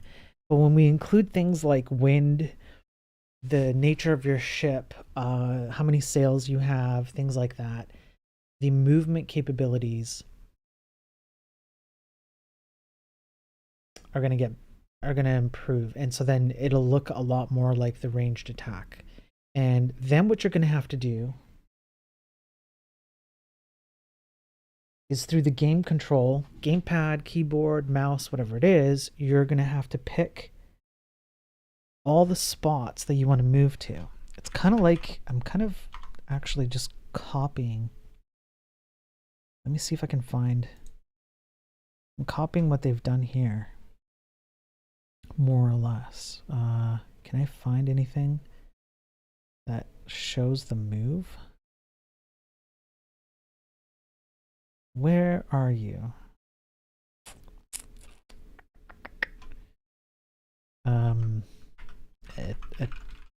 Attack move? I'm not sure that's going to pull up the right image. Here we go.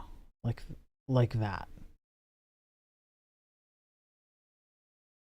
Oops.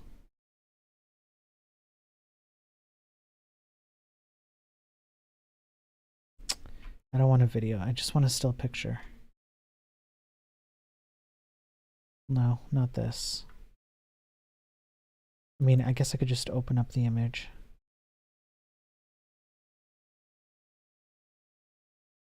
It'd be, okay, similar to that, where you select all the available spots and you kind of work your way through. And I think yeah, like this. Here we go. This is what I'm talking about. GeoCities. Damn. Old school GeoCities. Yo, dog, have you heard about GeoCities?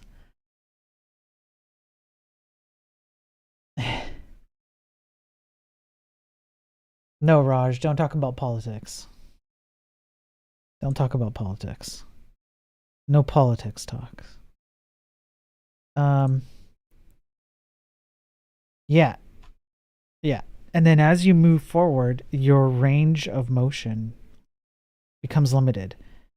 So that's kind of what I'm after here. So it's similar to this. And then if like, yeah, this is old school, isn't it? This is great. I like this. And so then what you could do then is you could do like little redeem Twitch channel points and like boost your movement capability, things like that.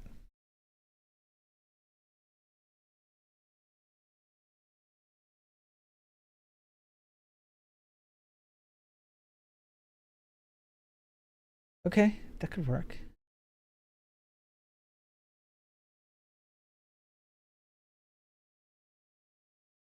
That could work.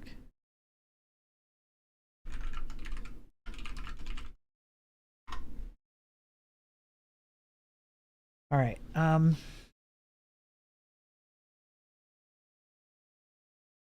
If I'm going to attach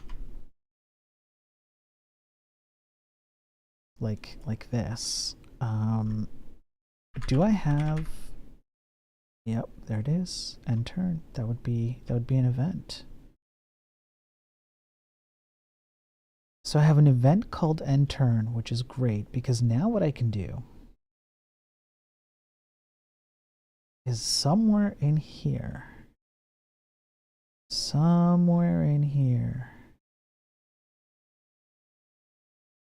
I can attach a listener and ship off an event where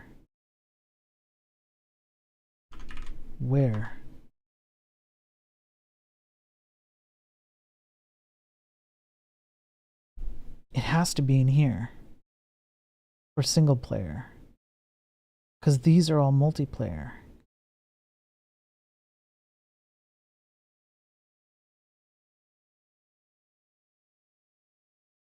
Hey Kale, how you doing? Good to see you. Welcome in, Kale. I hope you're doing well, man.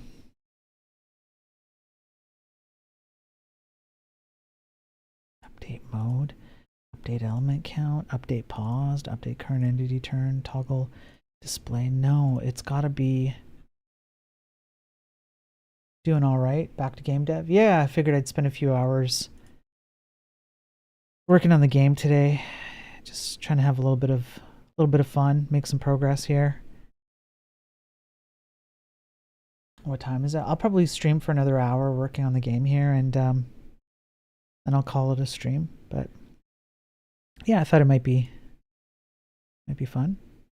There we go. Okay, so I should just add it to the end here. That's what I should do. So if I was to go something like this .shadowroot.query selector, and it would be like main player end turn, right? And then I add an event listener, click. I'm glad you're doing all right, Kale. What? There we go. Why are you Copilot? No.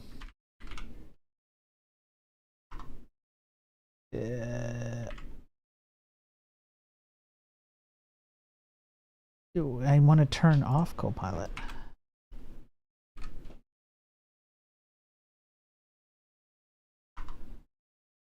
I forgot I had it. Super Maven is better than Copilot. I don't know. I think functional programming is one of your favorite paradigms now. It's pretty dope.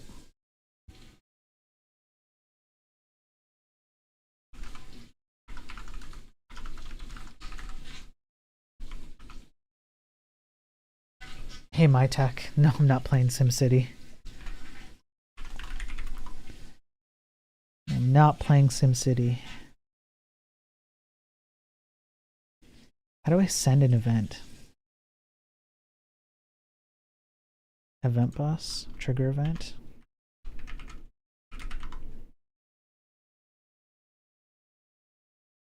Yeah, probably something like this. Functional programming, ew. Hang on, folks.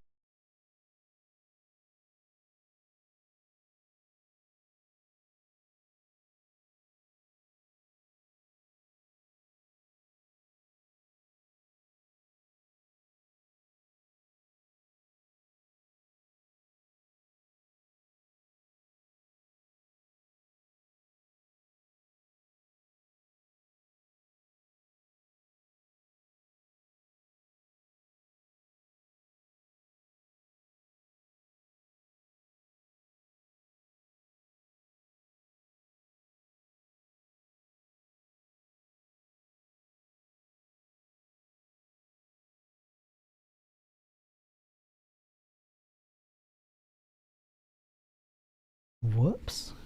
Whoops, I almost crashed. What even is OOP? You know, there's something about functional programming that just does not. I'm not sure what to. I don't know, something about it. Something about it. Oh, there we go. Yeah, all right. So that works already. That was simple. Again, thanks to Hector for making that simple. I think it's the idea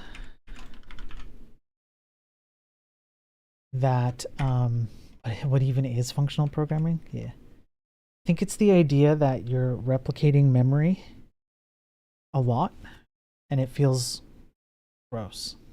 I think that's why. Personally, I like both times or whatever tool works, but for some reason can't get into stack-oriented languages like Forth. I can see that. Yeah, that's tough. Yeah. Does this app make use of DirectX 12? No, my tech, but your mom does. My tech on YouTube. Your mom uses DirectX 12 all the time.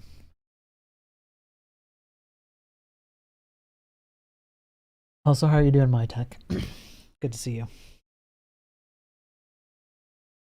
You doubt it? I don't. I was there.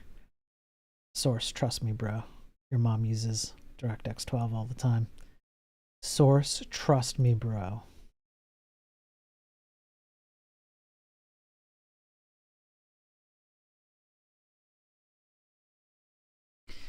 My knee is super itchy and I don't know why. It's probably because I suck at coding.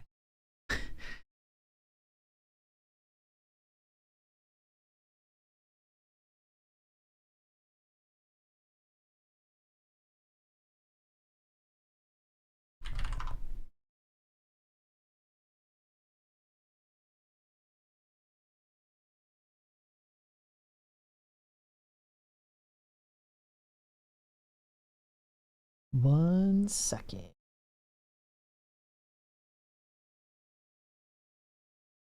What kind of junk? Man, sometimes applications, websites, whatever. There's a lot go. Try array-oriented paradigm. I think functional is bad. Try array-oriented languages. I like array ones like API.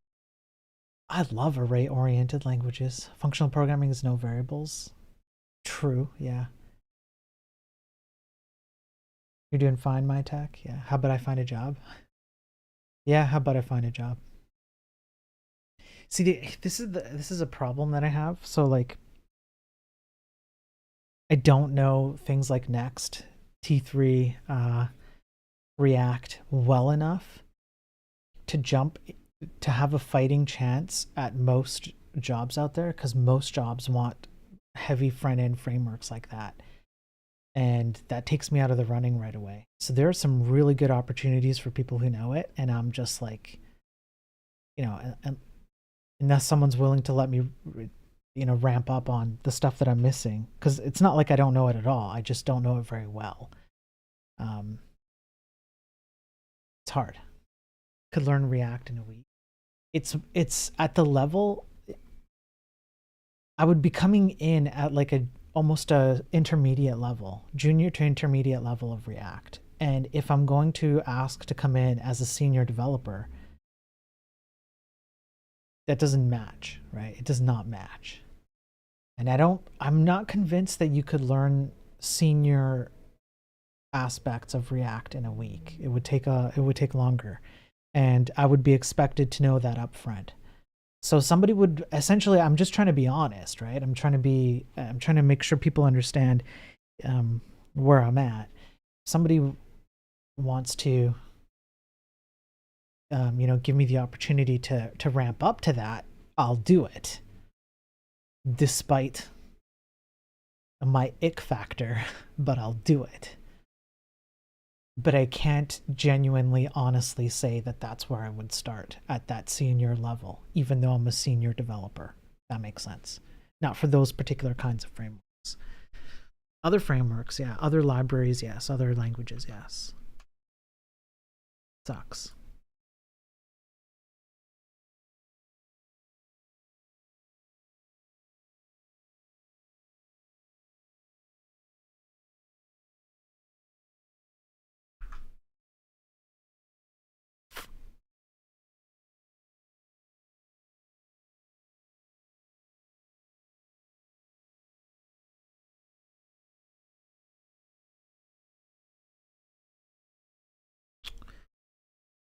Interesting. Okay.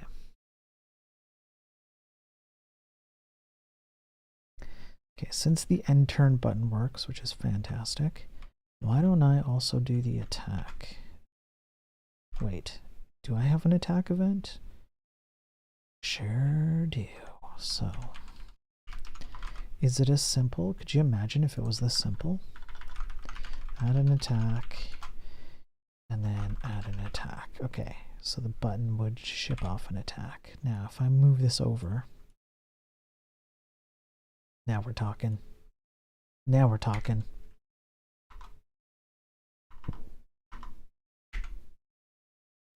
And then attack. Sweet.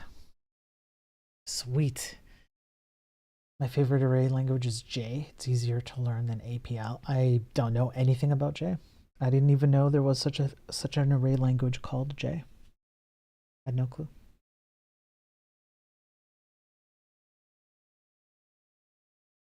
I love arrays.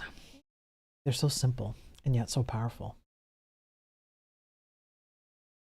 Empty code on YouTube.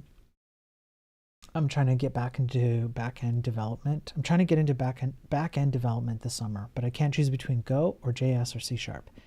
Personally, I feel more comfortable with Go, but I'm just changing my mind every few hours. So empty code, the best advice I can give you is pick one and start, and then you'll figure out how much you like it versus how much you won't like it. If I were you, I'd probably start with Golang. JS and C# for backend are a little bit in a separate. They start getting a little bit farther out into the backend world. I'm not sure exactly how to explain that, but if you imagine the backend world as like a circle, Golang would fit nicely in that circle, whereas JS and C# are kind of on the edges. So I would, if I were you, I would start with Golang for the backend, see how you like it. And if you end up not liking it, you can always switch to JS or C#. But the important thing, empty code, is that you don't waste time. Don't waste time with the paralysis and analysis paralysis, right? Just pick something and go with it.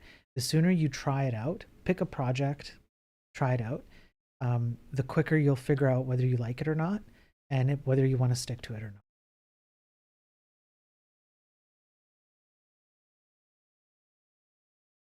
Hopefully that makes sense.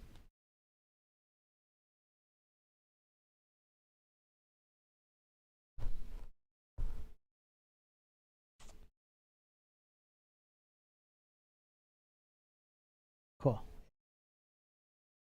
Yeah. I'm glad I could help you out just a little bit. It can be tough. It's tough. It's really easy to get stuck in what do I do mode, right? But you just got to go, because the amount of time you spend thinking about it, that time could be spent figuring out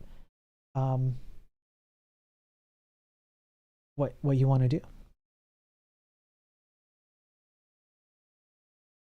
Hungry Hippo on Twitch says C# would have a lot more batteries included, since it seems like the Golang community is more build it yourself.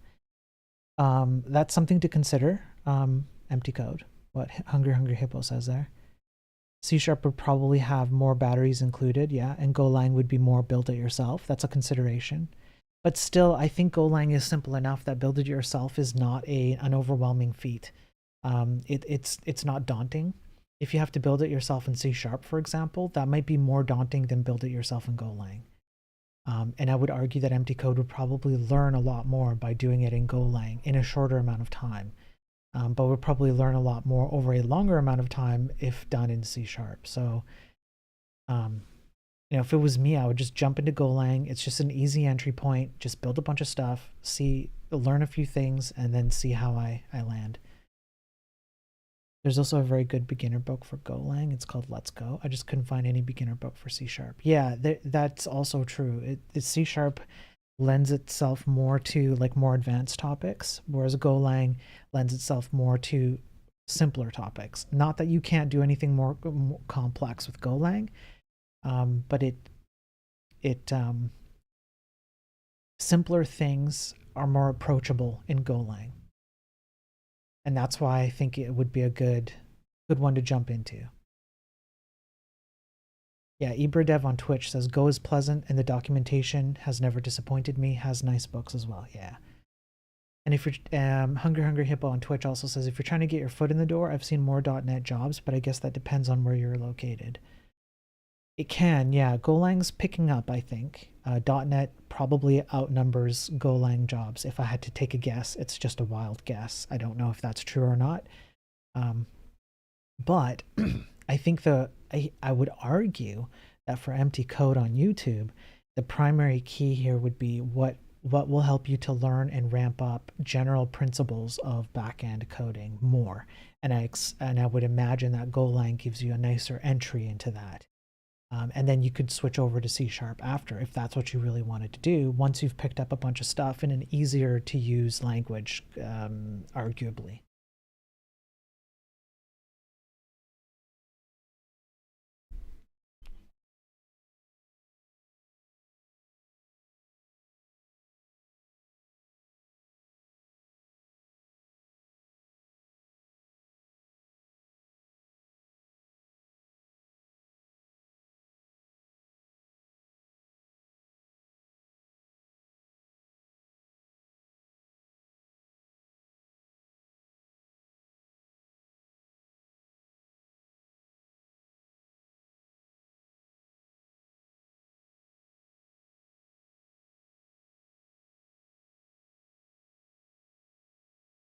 Rather than fundamentals. Hang on.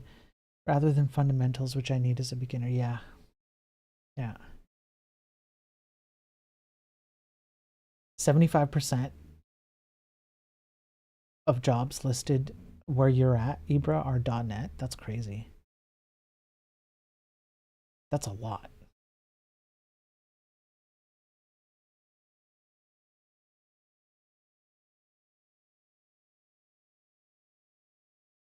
Like, it's quite a bit.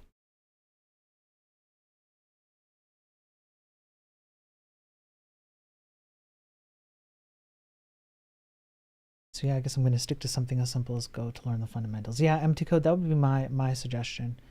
Yeah, pick Golang, just go for it. It's okay if it's not a perfect fit for you. It's fine. Learn a bunch of stuff, and then you can switch to something else. Yeah, and just get going. There's a lot of government hospital dev jobs. Yeah, okay, I could see that. Yeah.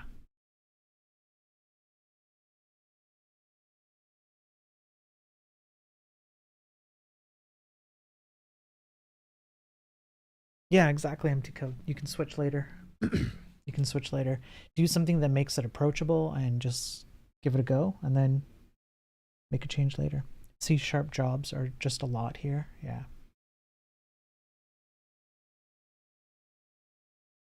Yeah. Twitch side is agreeing with you. Empty code. There are a lot of .NET, C#, ASP, yada yada yada. Yeah. Java was your first language, Kale? Poof.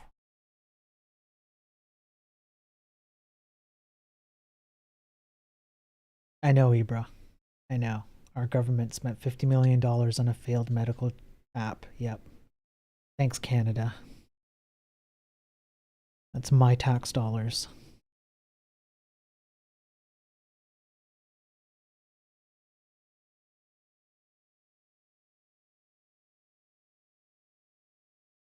Okay. Move would have to be a state turn on. So I probably need an internal state then.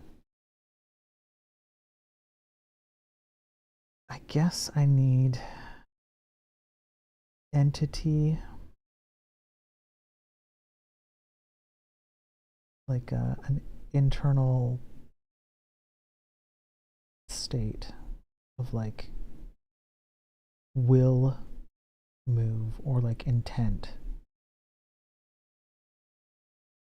Same with attack. And then you can back out of the state.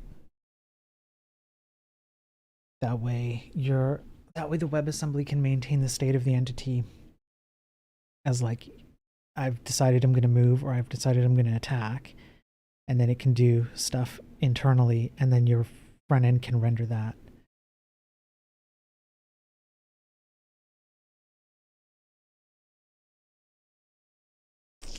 Yeah. My tech, you ever watch the other YouTuber that works at Netflix and talks about coding?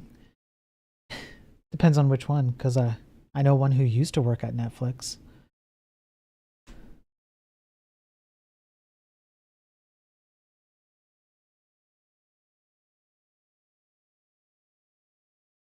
First language was Turbo Basic. Nice.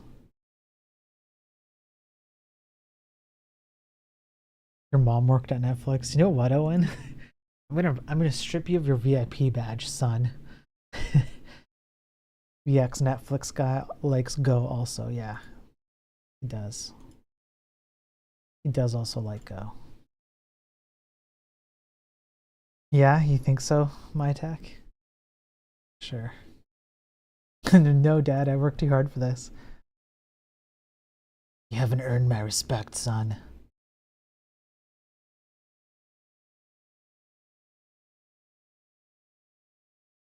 On this, the day of my daughter's birthday.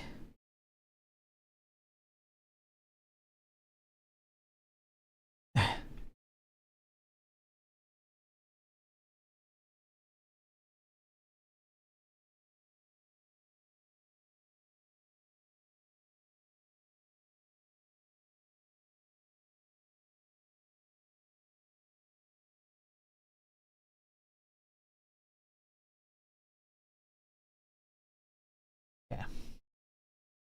Have you watched the new 10x developer video? I don't think so. I think I saw it, but I didn't watch it. It was funny even though I didn't understand 50% of what was going on. Yeah, I don't think I actually watched it. I think I put it in like my watch list or something like that.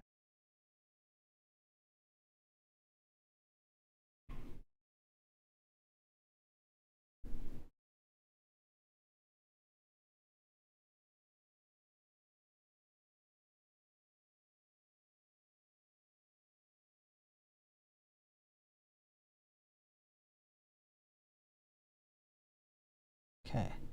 I need to pull up my code again, but where is it? Here it is. So the other thing I want to do is, what if I had a way for you to move in all the directions? Up, down, left, right. Move up, down, left, right. And then, is it as simple as shipping off the events? I have no idea. We're going to find out. Whoops.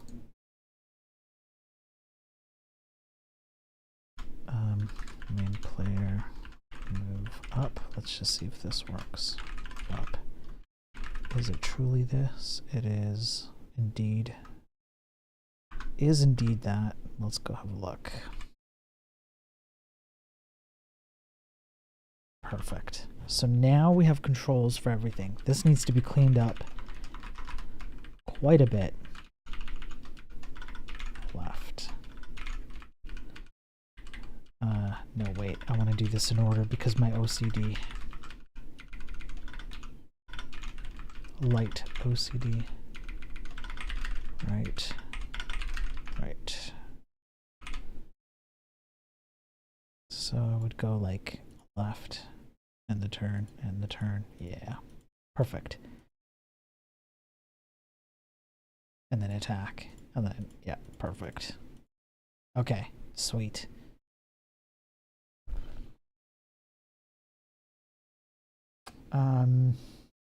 Holy cow, chat. Golang has stuff like Charm for making TUI apps. Yeah, terminal-based apps, yeah. Haven't seen anything as nice yet for other languages. Yeah, it's great. It's great for that.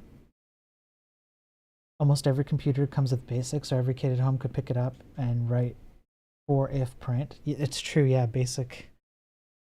Yeah. Basic is not a terrible intro. It's just, it's a bit complicated. You're using Charm right now? Nice, Hector. Nice.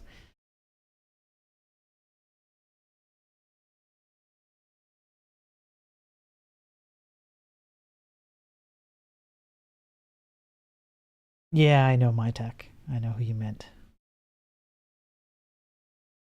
I do not speak of the name.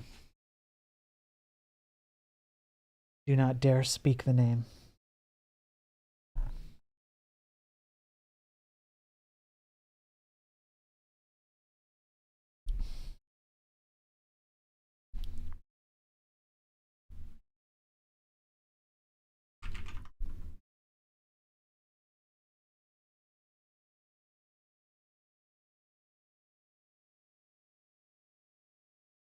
Stupid Twitch ads. Man, I wish I could turn those off.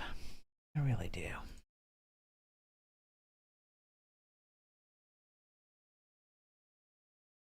Okay. This is a good start. Single player mode. Imagine not being subbed. I know, right? Right, Hungry? Imagine not being subbed. Okay. So I would need to have an internal state, which means I go over to my entity. Over here. Where are you? Entity. Go. In here. Do I not have...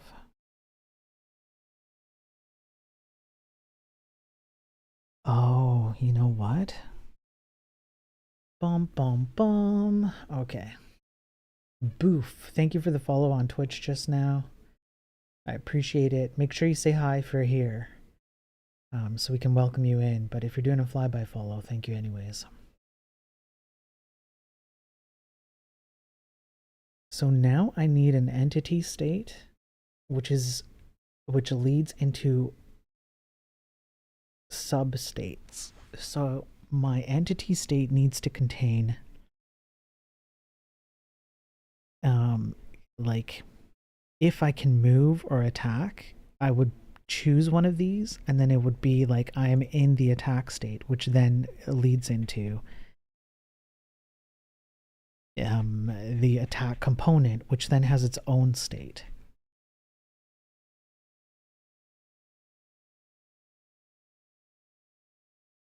And now we're getting complicated, and now I have to figure this out.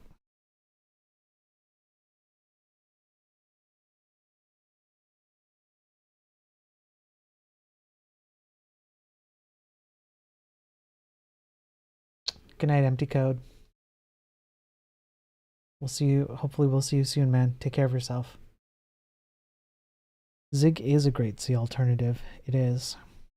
And I don't really want to move away from Zig, but I keep telling everyone that state of the tech industry sucks and we need programmers to be doing more and understanding more under the hood. And Zig is mostly, if not entirely, about making your developer experience nicer with C. And I do not like things that focus on your developer experience currently. Developer experience is important, but we've overemphasized it at the cost of many, many things. So I need to live by my own words.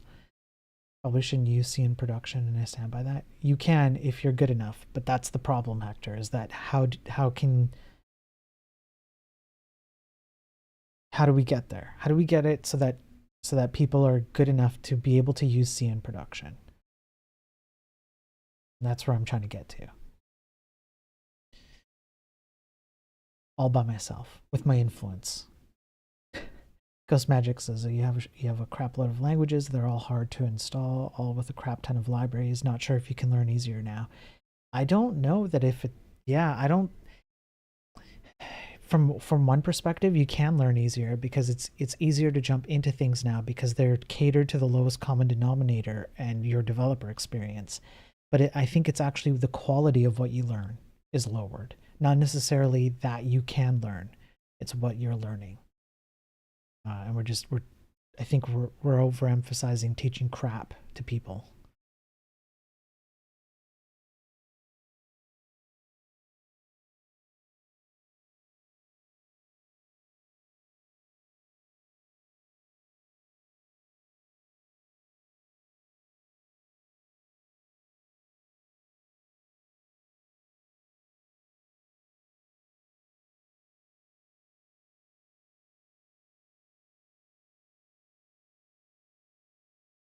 Okay, what if all I did was have a mode where the entity state is in a particular mode? Is that good enough?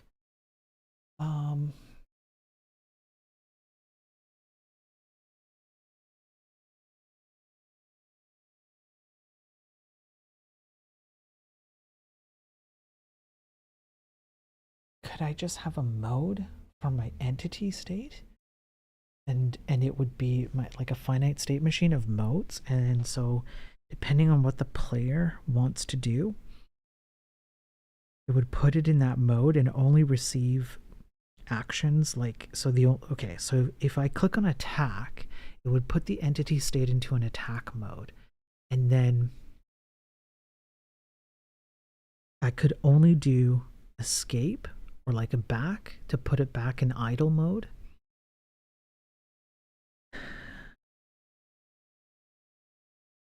Select a target and then attack, and it would have to be in that order.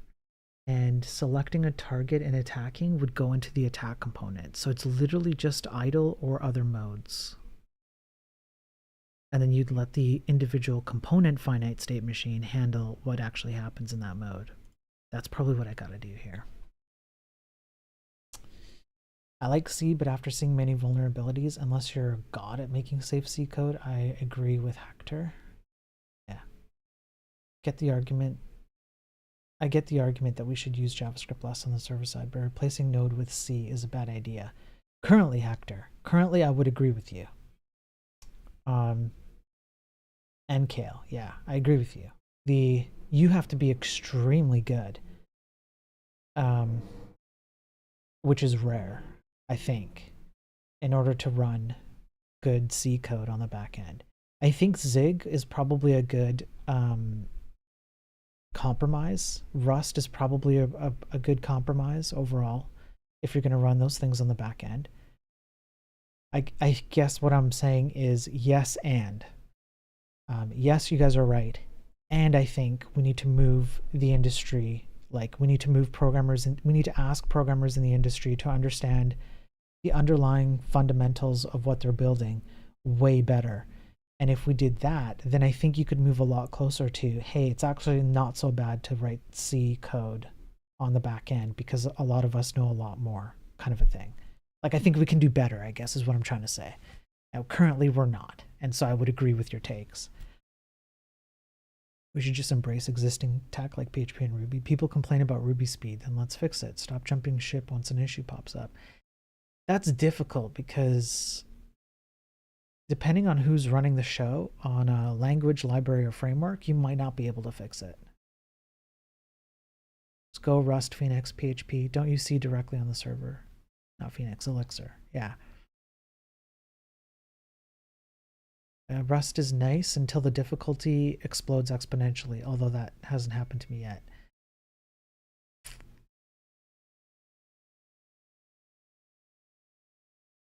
Yeah, I don't know. I don't know. We have options, that's for sure. And we can probably make a lot of our options better.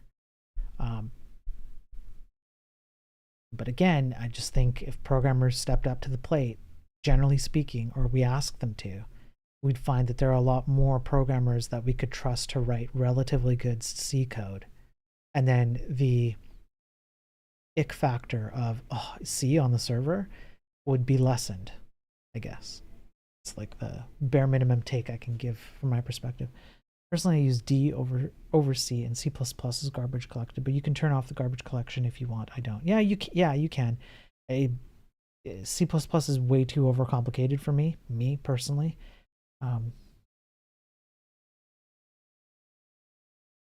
But I see the appeal. It's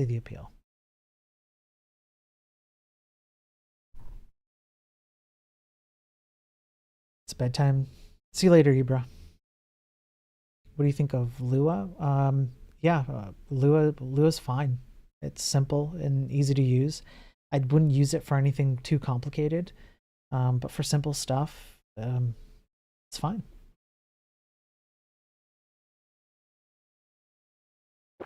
And sometimes I even enjoy writing Lua. Hungry Hippo, do you think a factor might be that there's not enough resources to teach people how to become good programmers? There's a lot of beginner tutorials, videos, etc., but not nearly as much about advanced topics. I do think that there are actually more advanced topics than we think there are, but I think discoverability is the issue. It's really, really easy to discover the hello world, FizzBuzz, beginner topics on tutorials. It's a lot harder to discover the advanced topics. Also, I don't think that going through a video tutorial series or a book or things like that, even in an advanced mode, is actually the proper way to learn. I think the proper way to learn is by picking an extremely complicated project that you know you're never going to finish, that you know it's never going to be perfect, but you do it anyways, and you use tutorials as an assistant to that. That, I think, it lets you learn more advanced topics better than just watching or reading or replicating what someone else is doing, no matter how advanced that thing might be. There's no world where the speed you get from raw dogging C is worth it for the vast majority of web apps. What, Hector?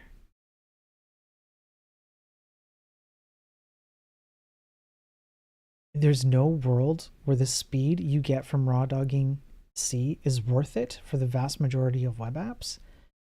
That's quantifiably not true.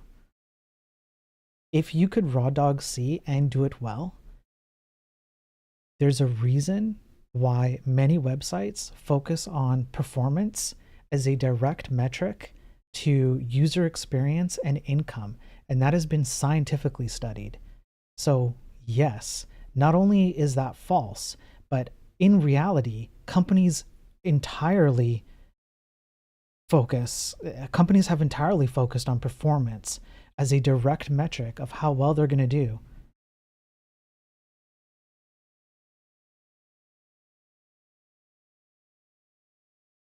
I used to hate Rust because it's overhyped, but I'm starting to like it again because it's good. Rust is going to implode.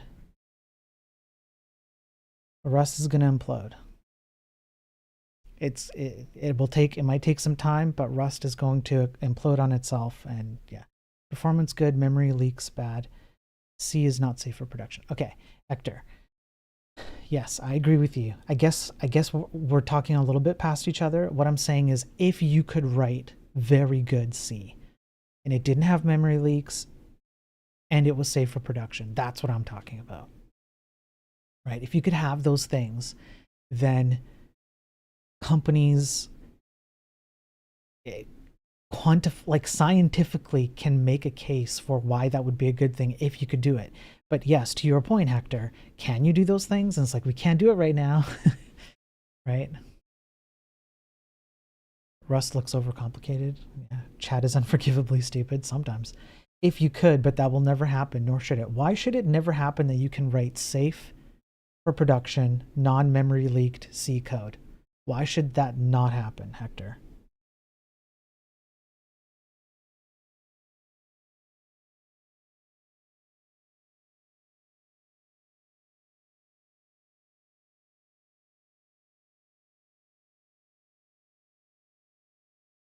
It's unnecessarily hard to write safe C code. Just use something like go inside. They're not answering my question.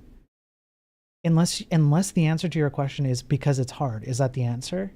We shouldn't ever get to the point where we can somewhat consistently write safe no memory leaked C code because it's hard to do? Yeah, I was asking why. You said if you could, but that will never happen, nor should it. Why ought we not be able to write safe for production C code? Why should we not be able to get to that point? That's my question.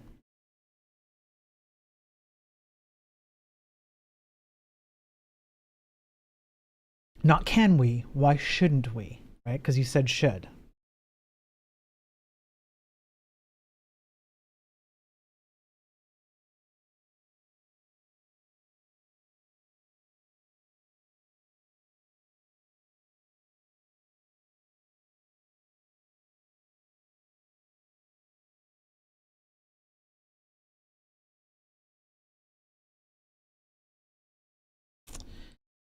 Can ChatGPT write leak proof code? No, probably not my tech. Probably not. I would almost put money on it that it can't.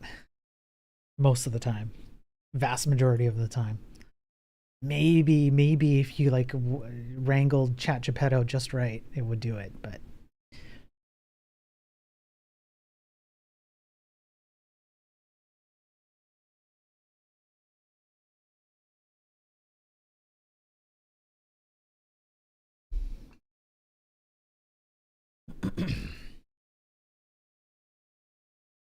used to write pyramid and binary by hand. Fun. We shouldn't because there are already performant alternatives that are easier to write and safer to use. Even C experts make mistakes, and the mistakes you make in C have worse consequences than the mistakes you make in Go.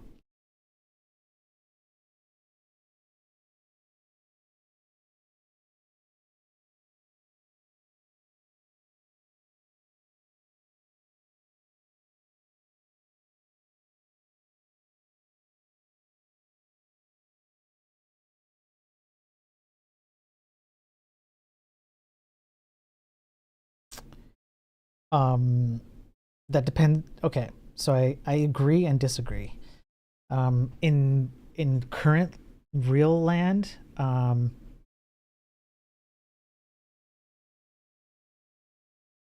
yes, I agree with you. In It's a good trade-off to lose some performance to have safer code. Yes, I agree with you. In real world, the world we live in today, I agree. We don't. It's dangerous. Yes. Um, in ideal land, if we had more people who could understand what's going on at the level of C and be more like experts or more experts at that, that we would see an uptick in our ability to generate C code that does not have the consequences it has. But that's kind of like the ideal, like it's a world we don't live in, right? So I think that if we like as in imagine a world where we pressured, I don't know, we pressured programmers to understand C better and understand what's going on underlying that, right? um, if we had more people focused on that, then we could improve our ability to produce C code that doesn't have these dramatic consequences, I guess is what I'm trying to say. C isn't that hard to understand, but it's hard not to make mistakes with. Yeah, but I don't think that's an insurmountable problem. I don't think that's an impossible problem to overcome. I think C is just not the best language for the web, but it wouldn't be for the web, right? It would be for processing stuff that comes from the web over to the back end.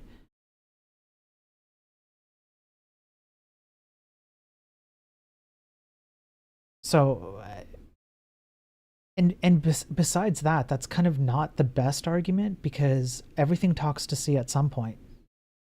PHP talks to C at some point. So if you can say PHP is good for the web, then essentially you're saying C is good for the web. BP on YouTube, at best, I would say ChatGPT provides junior level code. Probably at best, I would agree with you, BP. Yeah, yeah, for sure.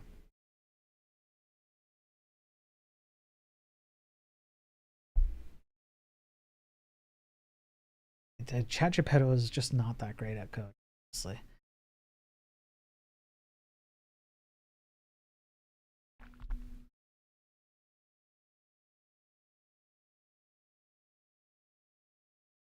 I'm not saying C shouldn't be used, but you probably shouldn't be writing it yourself in production applications. Yeah, no, I agree. It's and we do use it. That's a thing, right?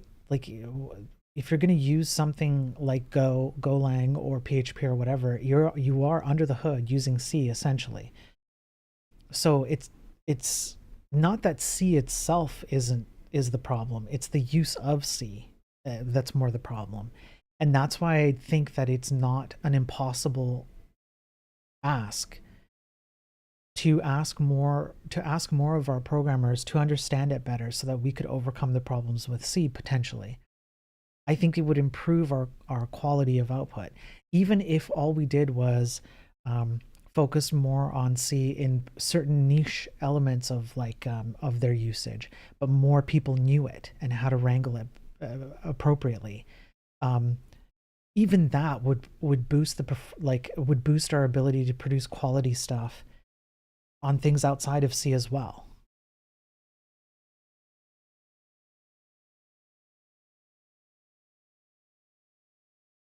Like I think we can overcome this problem, which I agree is a problem. Someone has to write C and shoot themselves in the head, yeah.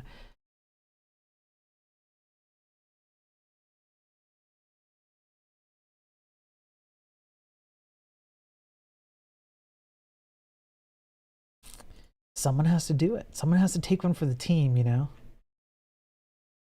In a way, I genuinely believe that if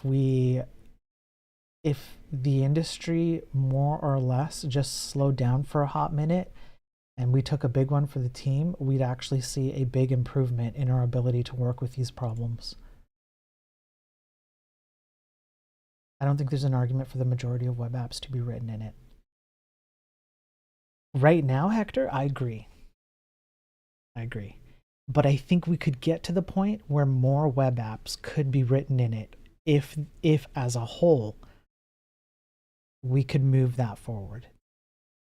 But right now, I can't. It would be. I would not go to C for a web server right now. I would much rather use something like PHP. Absolutely. Like I think, Hector, you're describing and I'm prescribing. Right? You're being descriptive about how things are, and I'm trying to make a prescription of how I think things should be and could be.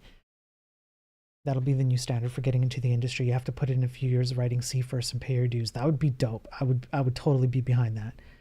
But why use C for web apps? Because if you could get better at writing C for web apps and you could greatly diminish issues to the point where they're almost like it's almost not a big deal, the amount of performance you could gain out of C would be significantly better than anything else that you would have above that. And also that comes bundled in with the idea that if somebody is building web apps in C, that they probably know a lot more about the underlying mechanisms that are working in their machines and on the web and everything than an abstracted layer of a language library or framework. So even just fundamentally knowing things beyond say PHP, you would know a bit more, which would lend itself well to making you a better programmer overall. Push millions of random people into software dev to reduce salaries. Now they all debate on Stack Overflow and create trends. That's where we went. We moved backwards. I think we have moved backwards, yeah. Learn C first. Kids these days learn Python or JavaScript most of the time. I agree. I think we should be learning C first. Even if you're not going to use it even if you're not going to use it ultimately like day to day, learning C gives you a really good knowledge base that you can apply to other things. I think that would be a great start. That's a good reason to learn C, but not to use it in production. Yeah, Hector, I agree. I don't think we're disagreeing here. You're describing how things are now. And I would agree that learning C right now, exactly what you're saying, a good reason to learn C, you understand more, etc., etc. But I would also agree that you shouldn't use it in production overwhelmingly today because it comes we're just not equipped to handle that in mass. I'm prescribing that we could, where using it in production could be something that we might actually be okay with if we were to focus more on fundamental reasoning or fundamental principles with programmers. Writing a game in C for web, found a bug, 2PR merged in Chromium. What do you mean, Raj? You should have seen my college C++ class. That final was basically how do arrays work. Holy crap, that's it? That's the most in-depth it went? That's it? How arrays work? Hey, Biotech, no, I'm not using mscriptum. I'm using Zig. And it just compiles to WebAssembly. Good to see you, Biotech. Hungry Hippo, yes. That's, wow, that's crazy. You think they mentioned pointers once? Damn.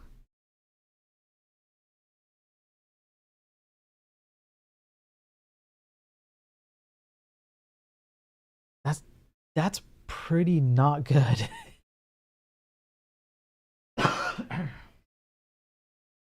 Excuse me. Yeah, that's not good.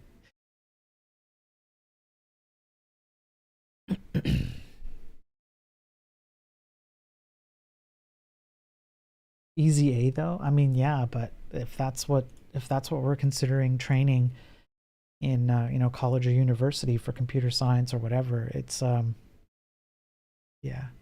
Is dealing with WASM easier with Zig? For me, it has been, Biotech. I've found it quite easy to wrangle WASM with it, or at least to compile it. You still have to go through JavaScript to work with the browser and the DOM elements and whatnot with the WASM, but you would have to do that no matter how you got to the WASM point. But I found Zig is like, it's very easy for me. Yeah. When you were working at the game, you found a bug in the Chromium and requested an emerge. Oh, I see, Raj. Yeah. Yeah. Hungry Hippo, when you hear the whole thing about people coming out of college barely able to write a for loop, there's some truth to it. Yeah. That I keep hearing stories like that, and it keeps boggling my mind. I don't know how these things can be true, but I guess they are.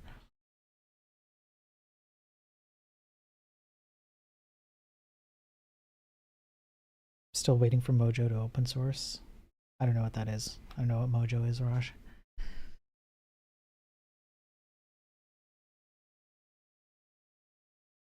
Okay, folks. I'm gonna take a minute, find somebody to raid over on the Twitch side, because I've got to go tackle some stuff for the day off screen. It's been a fun chat.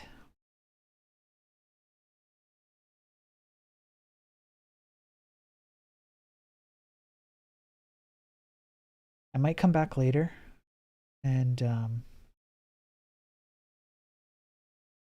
do another stream. I don't know. It just depends on how the rest of the day goes for me. Let me see. Who should we go over to? Unreal Engine 5. I'll go, bro. You want more Laravel dev? Yeah. I'll do more Laravel. Maybe later today. I'll come back and do more Laravel. Spherophoria? Oh, yeah. Ew, PHP. Shut up, Hector. Get out of here, Hector. Okay, no one likes you, Hector.